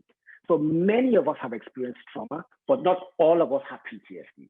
However, if you have PTSD, it is almost likely that you had a trauma. That's an important consideration to have. Since my time is up, I just want to fast forward and talk about a few of the myths that we have. One of the myths that I want to go back again because I raised it earlier was the myth of resilience, the Superman syndrome. We are Nigerians. That will hurt us, and I hope it doesn't kill us. I hope that we are aware of the fact that our upbringing, for all of its strengths, also had shortcomings. And I want to share with the audience here just that sense that we should recognize that our mental health is a big deal. I called a friend of mine about 3 weeks ago. And she was talking to me about how much money she was owing somebody and And I said to her, and she said, and I can't even feel anything on my right arm. I'm like, what do you mean you can't feel anything in your right arm? Like, are you kidding? What's your blood pressure? She checked her blood pressure. It was 190 by 110. I was like, drop the phone, go to the hospital right now. She did that. 3 days later, I checked on her.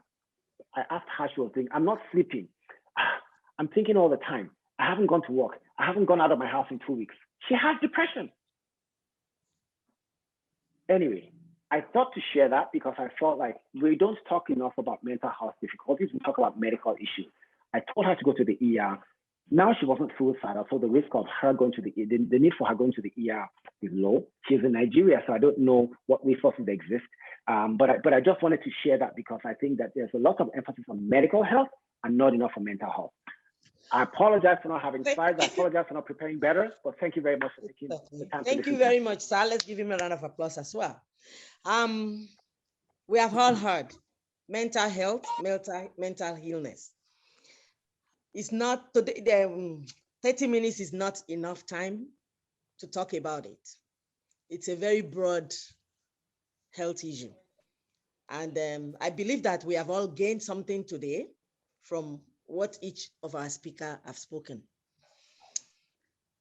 Personally, I have some, I know, I'm one of the people that are always Onijogmo.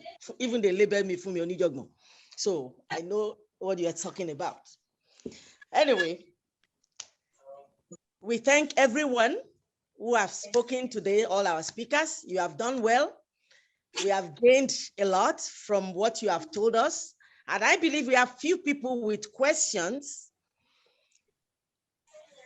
And we have said, please raise your hand. I've seen the coordinator's hand up. He's the only person I've seen his hand up right now. If you have question, and please, if someone already asked the question you have in mind, please don't repeat yourself. Save us time. Thank you. And thank you very much for this opportunity. And there will be more of it. Interactive section may be coming soon. Thank you so much. So over to you, Mr. Coordinator. Good afternoon once again.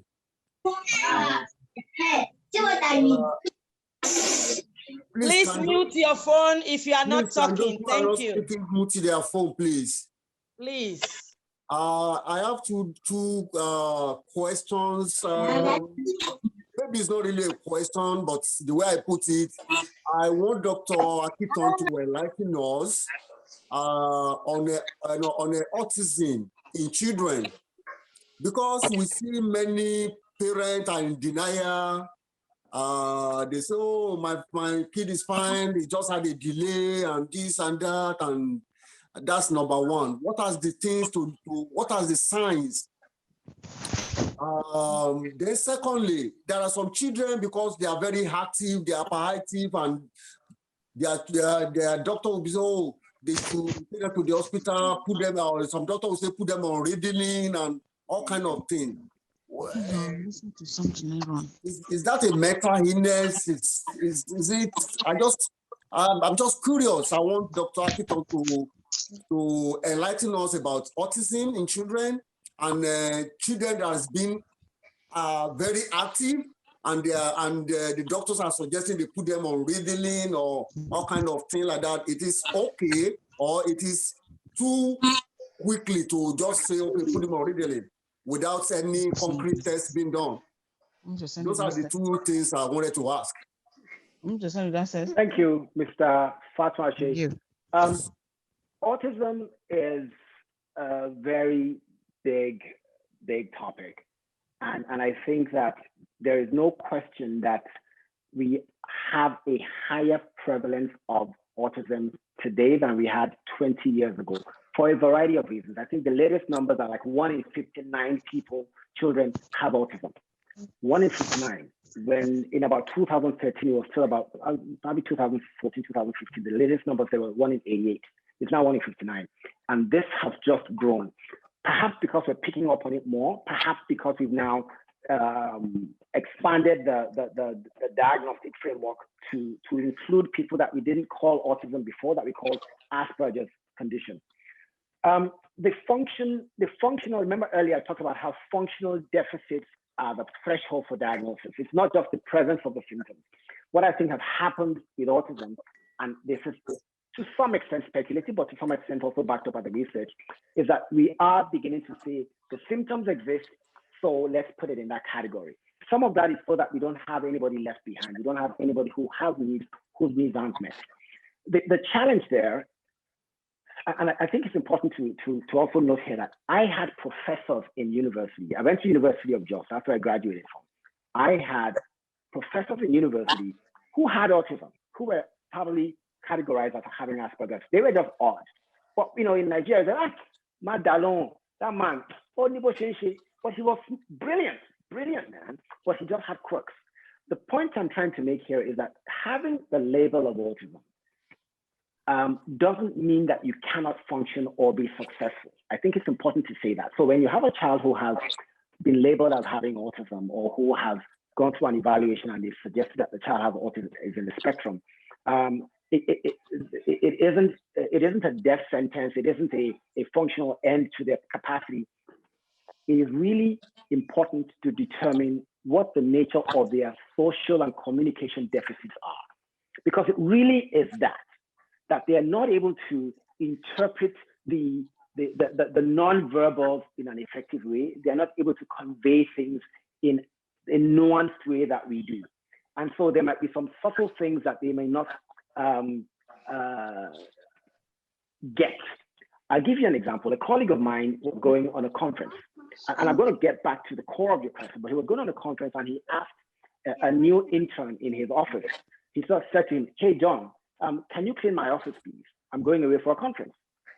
Okay, he goes for the conference. It's a Thursday to Sunday conference. He comes back on Monday, goes to work, and he sees his office in disarray. But he sees a note saying, "Yes, I can." So the intern had answered the question the man asked. "Can you clean my office, please?" Most of us will understand that to be an instruction to clean the office. He understood it as a question, and he answered the question. That is the nuance of language that is lost in people in autism. They don't understand that language can mean more than just the words that we say. And so for our children, when you start to, early what you see is that they're not engaging you the same way the next person would, where you want to point to something and you'll say, "Oh, look at the sky." And I'm trying to point at something, telling you to look at the sky and directing you to look at the sky. Somebody with autism might be looking at your lips because they don't understand that you're also communicating with your nonverbal. So the key thing is here, it's prevalent. Again, if we look at this room, I don't think we've hit 59, but I would say if we had hit 58, I would say somebody in this room either is or has a child or a first-degree relative with autism. That is how common it is. So I don't think I think there's a measure of overdiagnosis, but I also just want to reassure parents that, again, when you have been diagnosed, seek the right support, because the support you're going to get are going to be a function of the nature of impairments that you have. Some people, it's just that they can't speak in nuance. Some people are unable to communicate verbally. It's a broad spectrum. The other question about Ritalin and hyperactivity is exactly what I was talking about. Having a hyperactive 6-year-old is not a problem. Having a 6-year-old who is hyperactive above and beyond his peers is a problem. So when we normalize a child who is struggling in class, we are giving the child a harder childhood than they deserve. And these medicines are safe. And these medicines may not be necessary for the rest of your life. So I would say that if you go to the doctor and they make the diagnosis, it is important to do your research, but not do your research with the WHO, do your research with the CDC, do your research with the FDA, do your research with the CADRA guidelines. We have legitimate guidelines, not somebody on WhatsApp or somebody on Facebook. These medicines are effective, these medicines are relatively safe, and these conditions can be mitigated, and your child can have a decent experience in school. Thank you so much, sir. Yeah, autism. We have some of our community people with children like that. And because we have a lot of our members, our Yoruba people in healthcare here, I believe that a lot of them look after autism kids. And I believe that what Dr. Akinton has just told us, we have gained a little bit on how to handle cases like that. I have Mrs. Anike Olinile, the Deputy Coordinator. Stand up. Your questions, ma'am. I just want to thank all the facilitators for their time, and we appreciate you for your time and for this valuable information that you are giving our community. Thank you so much for coming. And I would like to, my question goes to Dr. Remy and Dr. Bolaji.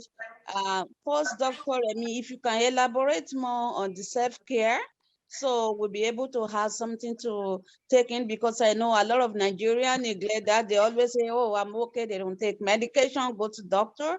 Please, if you can elaborate more on that. And also, Dr. Bolaji, what can we do to prevent the young generation, since age is one of the determination or the kind of major factor for these diabetics? What can our young generation do to prevent this at their old age? Thank you so much. Dr. Remy. Thank you, my sister. Self-care, just briefly, I'm just going to highlight a few things for self-care. And because we incorporate self-care does not mean that we don't go to see doctor. There's place for medical care, there's place for self-care.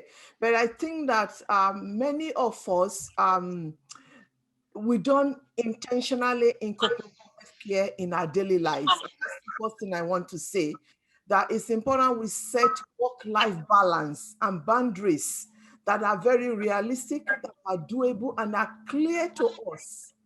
And when people push your boundaries, you're going to have to push back. A lot of times, we tend to do more than what we have the capacity to do. And we let our self-care be the last thing on our priority list. But just to remind ourselves that healthy boundaries can contribute to a well-rounded, balanced life. And when it comes to healthcare, there's so many things that we need to be mindful of. And one of the things that I find personally that it used to bother me and it does not bother me anymore is to let people on true perceptions of me get over my nerves. Because a lot of us, if we're not careful, we can develop, or we can begin to develop some chronic, be at risk for chronic illnesses based on those little things. So I advise you, part of self-care is to pay less attention to people's negativity thoughts about you. Don't get stuck with that. And part of self-care is to be flexible, to be positive and open-minded in your thoughts. It's always better than to be rigid, because rigidity in our thoughts may contribute to stiffness. A lot of time we're very stiff. You know, I'm not a fitness expert, but part of self-care also, based on the little research and the personal experience, I invite you to incorporate exercise into your daily schedules, even if it's 10 to 15 minutes a day, preferably in the morning. You will find, this is one of the things that I'm finding helpful, it might help to boost your metabolism and energize you for the day. And I recently noticed that when I do a lot of, I do some exercise, a lot of walking, but then I realize that if I don't do stretching, then I don't feel that optimal wellness that I want in my body.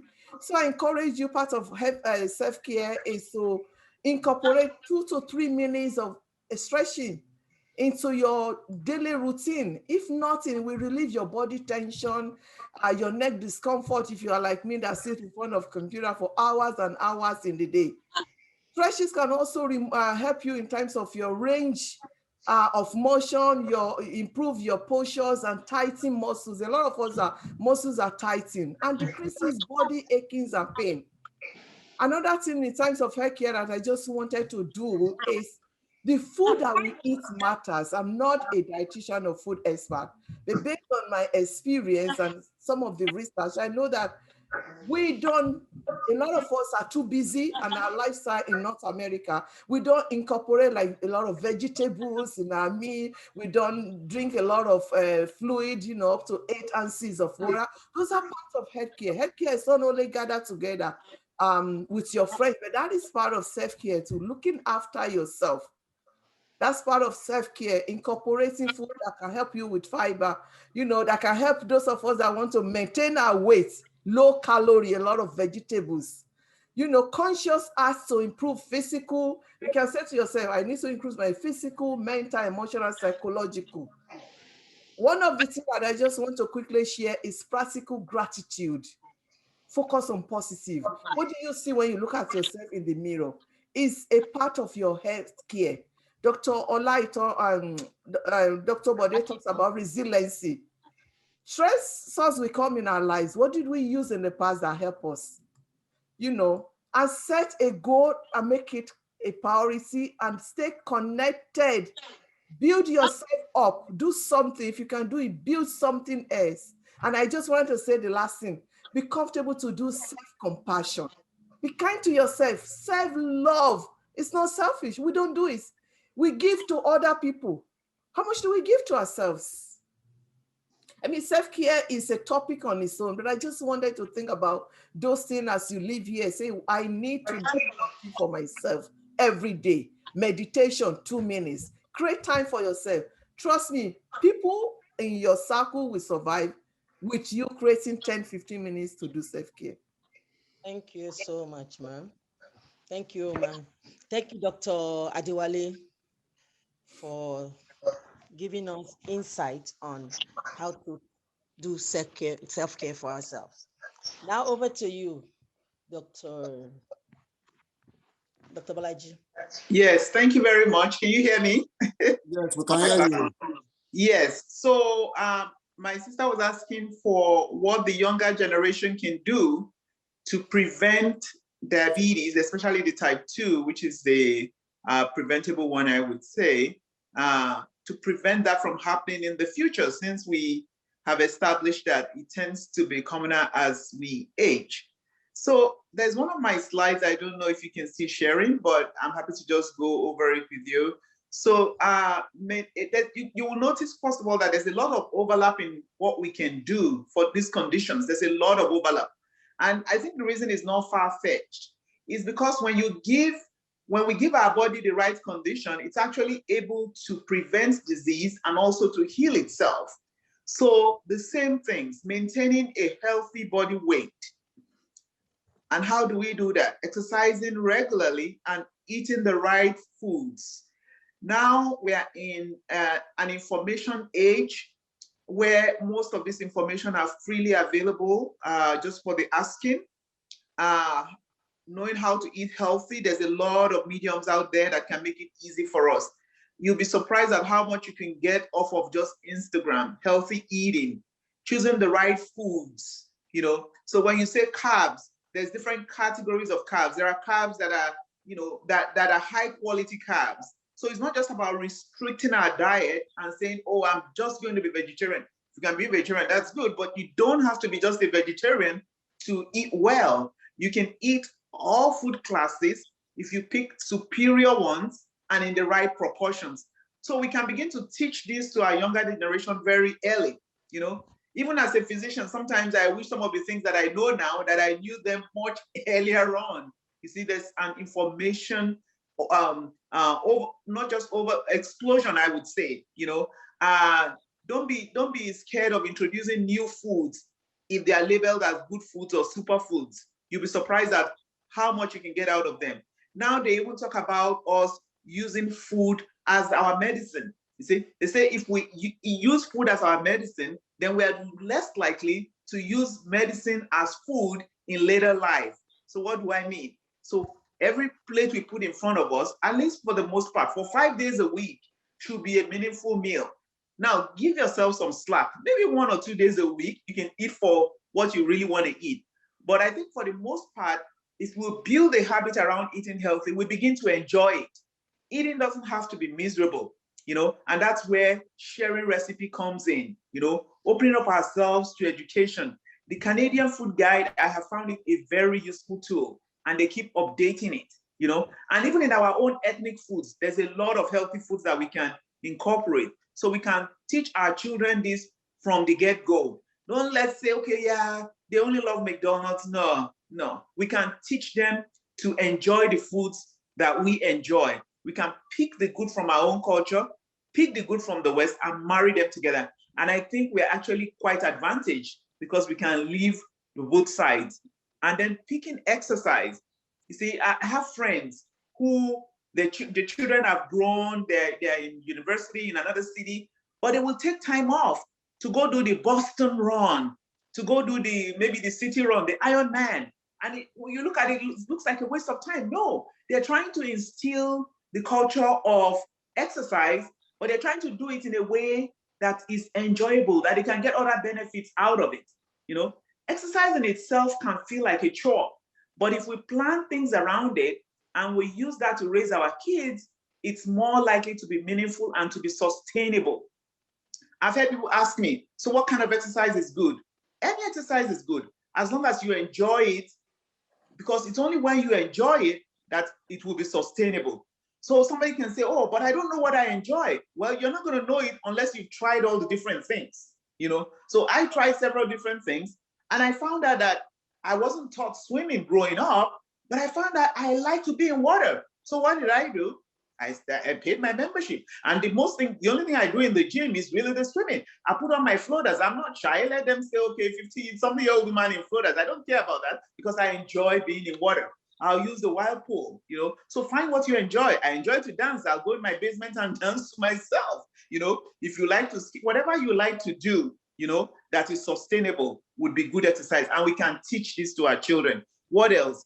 Limiting processed foods, you know, eating whole foods as much as possible, getting plenty of fiber in our diet and teaching our children to do the same. What else? Quitting smoking and not even picking up the habit. Let's help our children to see why this is bad. If I don't do it, well, maybe they can learn bad habits, but if we discuss it, then they know what we expect of them. Quality sleep, very important, because when we don't get enough sleep, and if this is chronic, so what happens, Dr. Akinson can probably tell us more about this. Our bodies begin to secrete the stress hormones, and all of these can favor the development of diabetes down the road. So the hormones of stress like cortisol and many other ones, the fight and flight hormones. If we keep making this because we are constantly under stress, then that's not good for diabetes in the future. And finally, if you have a family history, you know, of the disease, then visit your doctor. Make it preventive health. Be proactive about it. And feel free to talk about it. Some people feel that if they talk about it, then it's going to happen. That's what the psychiatrists call magical thinking. No, if you talk about it, of course, if you're a person of faith, you can always say that's not for me. But the reason why it's not for me is because I'm going to take active steps to prevent it. You know, and if you're over 45 or older, for sure you should be visiting your doctor on a yearly basis. I hope that answers the questions. Thank you. Thank you. Thank you very much, Ma. I'm not seeing any other hands up. I know we have passed our time a little bit, but this is worth listening to. There's no other person who wants to ask a question? Akigbayi. Okay. Hello, everyone. Sweden. Akigbayi is calling in from Sweden. We have people from all over the world. Despite the fact that we're like up about almost 50, but some people have been dropping. We have our members from different parts of the world, from United Kingdom, Nigeria, Sweden, OPU members, Yoruba One Voice members. I can identify all of you online. Thank you for coming. So Akigbayi of Are, please go ahead. Yeah, good day to everyone on this forum. My name is Akigbayi Victor Adewale from Sweden. I must have missed some points out before I came in, but I just want to know the symptoms of high blood pressure, because about 8 years ago, my doctor told me that I had high blood pressure, and I never knew that I had high blood pressure. So I went to the hospital.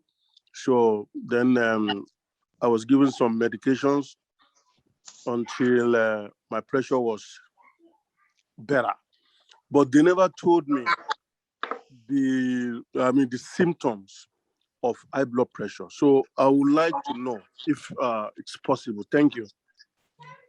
Yes, thank you very much, sir, for that question. That is a very popular question that I often get asked.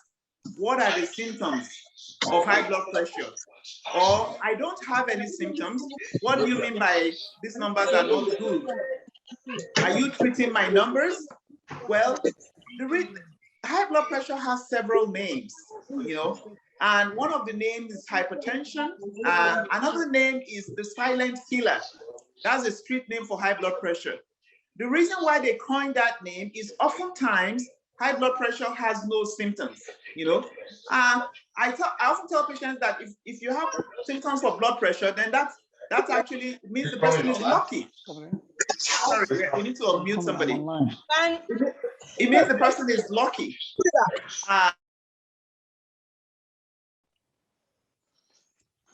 Dr. Yemisi, please unmute yourself, please. Yes, please. So most people will have no symptoms of high blood pressure, but uncommonly, when people have symptoms of high blood pressure, they may find that they have a headache. By that time, the blood pressure is usually quite high. They may find that they feel jittery.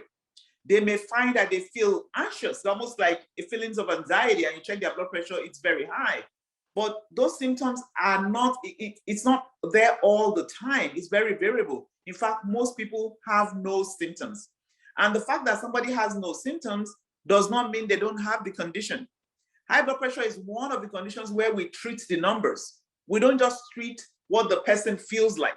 Because if you want to treat what the person feels like, you're not going to get the symptoms until the person is really very late in the game and they have started to suffer what we call end organ damage. So their vision is blurry, they're having a headache because some blood vessel is almost about to burst.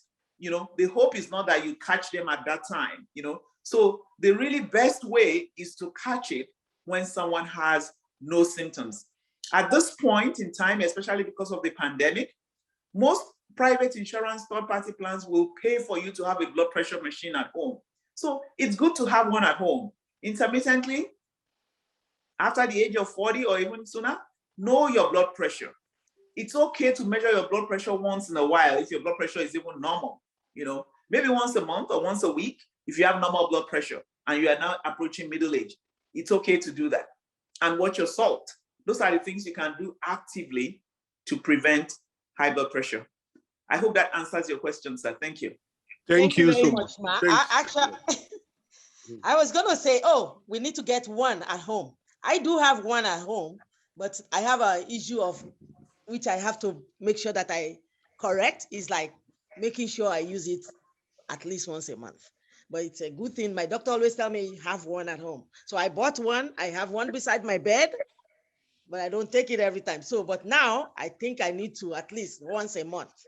Yes. Thank you very much, ma'am. Yes, so, sorry, but I must quickly add that we should read about how to check your blood pressure, because somebody ran quickly in the house and then they put the machine and say, oh, my blood pressure is high. No, you have to be seated calmly, quietly for a few minutes with your feet on the floor, seated comfortably with your back straight, and just relax in that position for a few minutes before you put the cuff on your arm, okay? Because there's something called physiologic rise. If you're running and you're quite active and you check the number, it's gonna be high. But when you settle down for a few minutes and put the machine on, that's what is a true reflection of your blood pressure. The persistence in the number when you are just at rest.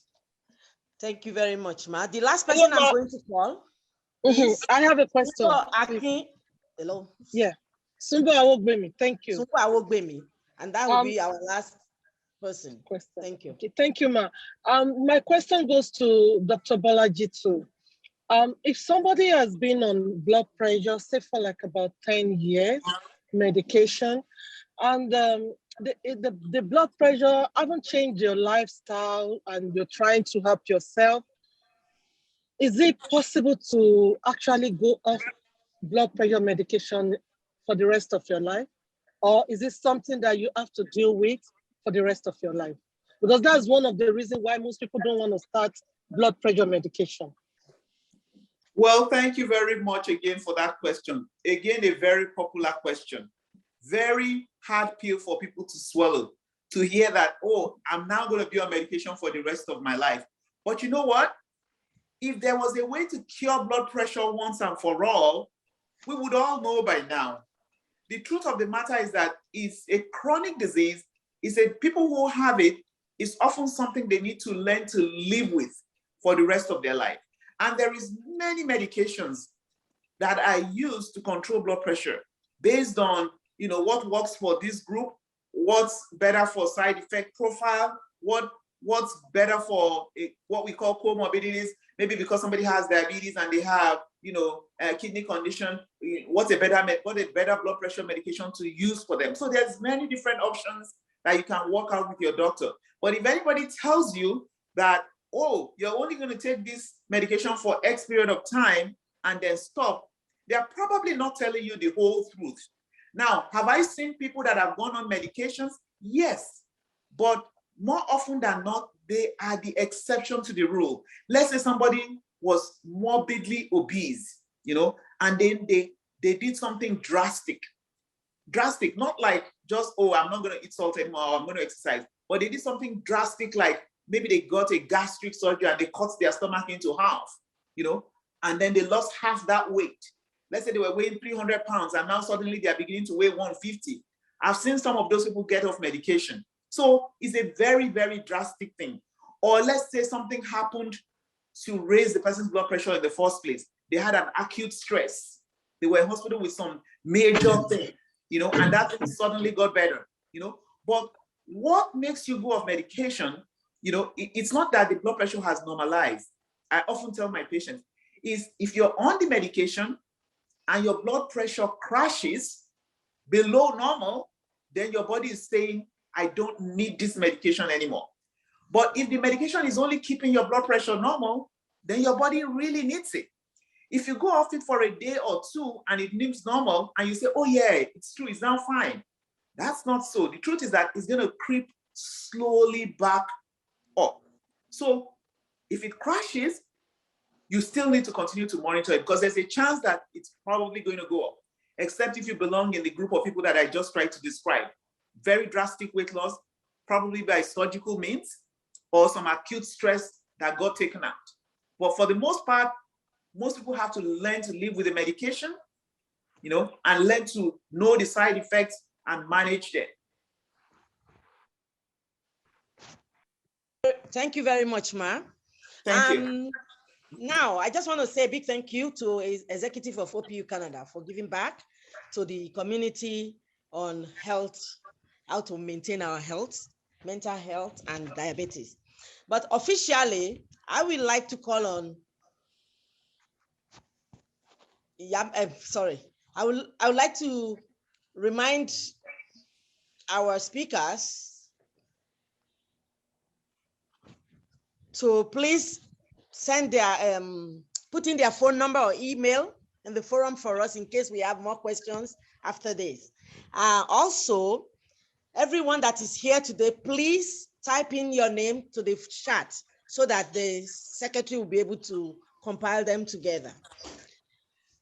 I want to say a big thank you for giving me the opportunity to moderate this event. And I would like to call on Otumba Agbeke Ade to do the appreciation and vote of thanks officially. Over to you, madam. Moderator, please. People left the doctor some comment on the chat. I don't know if you want to, it's like a feedback. So I don't know, maybe it is proper for you to just read all those comments and things that people left for them. Maybe go before we close. Oh, well. Can you hear me, moderator? I can hear you. Yes, the comments. Maybe you want to go. Comments in the chat, on the chat? Yeah, yes, okay. for the doctors. The first one was somebody saying, okay, good to have this discussion because even now a lot of parents are in denial and will not allow their children to get tested, even when the class teacher recommends testing. A lot of these kids are struggling. So thanks to Dr. Akiton for bringing this up. A lot of parents are apprehensive about the medication because of the side effect. Also, somebody asked on autism, which was spoken about. Anxiety is a big issue among teens too. Thanks to Dr. Akito, too much denial among our people. Wow, please do this again. Each physician should have taken a whole session per week. Can we please bring these doctors again?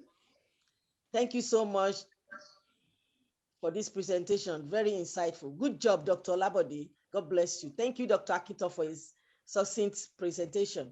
Thank you to all the presenters, the doctors in the house. Thank you. God bless you all. Good job, Dr. Remy, Dr. Bolaji, and Dr. Labode. Thank you so much.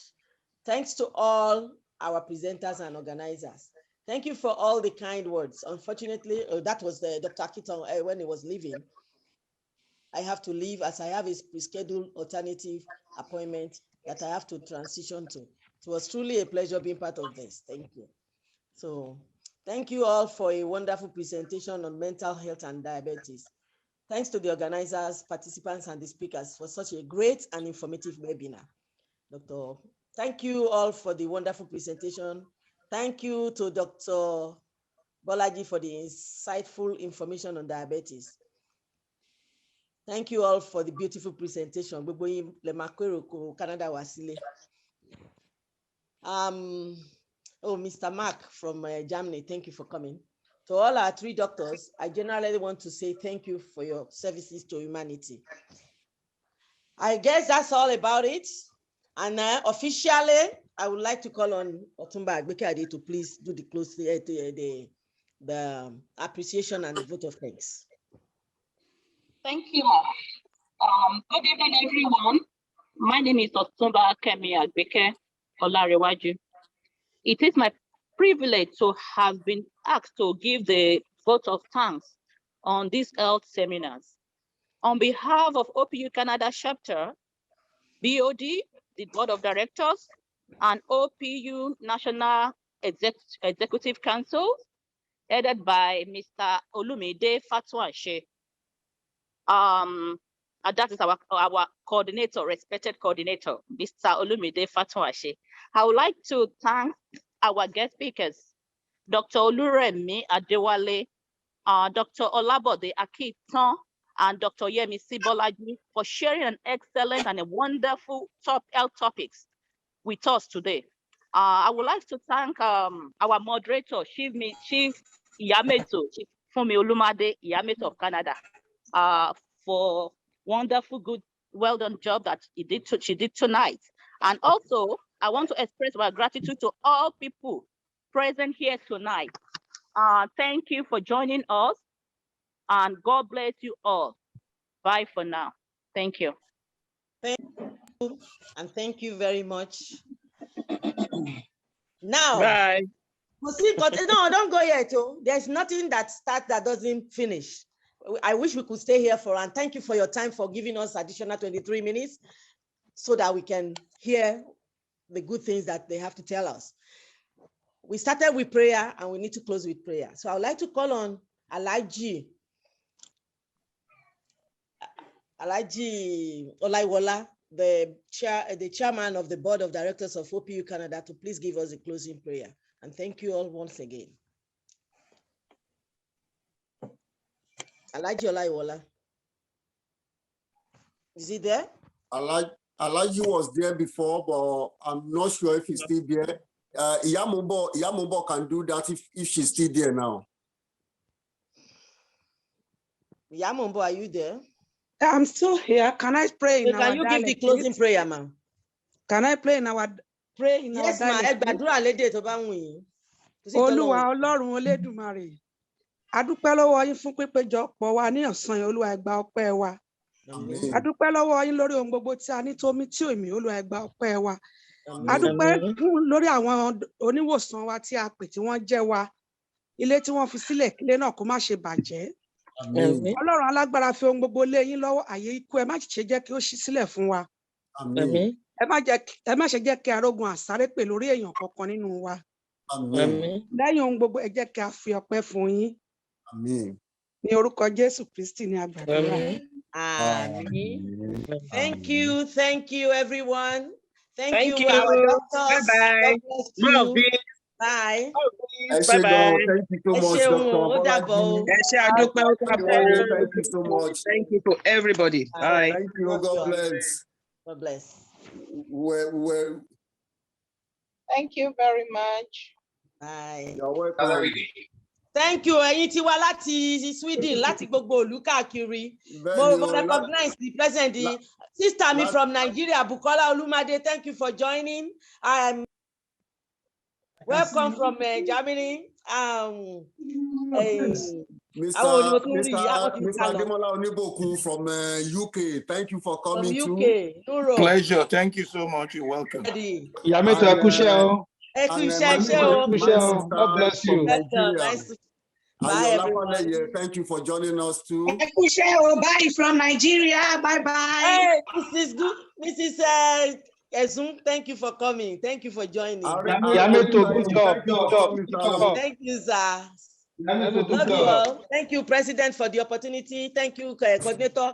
Thank you, OPU Executive, for bringing all this to us. God bless you all. Thank you, Yameto, for doing a wonderful job. Thank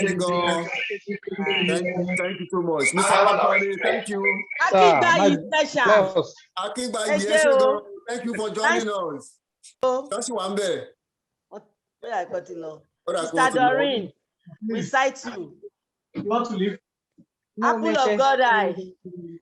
Mr. Abiodun from RCIC. Thank you. Everybody's going. All right, bye. Have a blessed day. Secretary, wipe your show. God bless. Bye. Mr. Lateru, thank you for the wonderful job.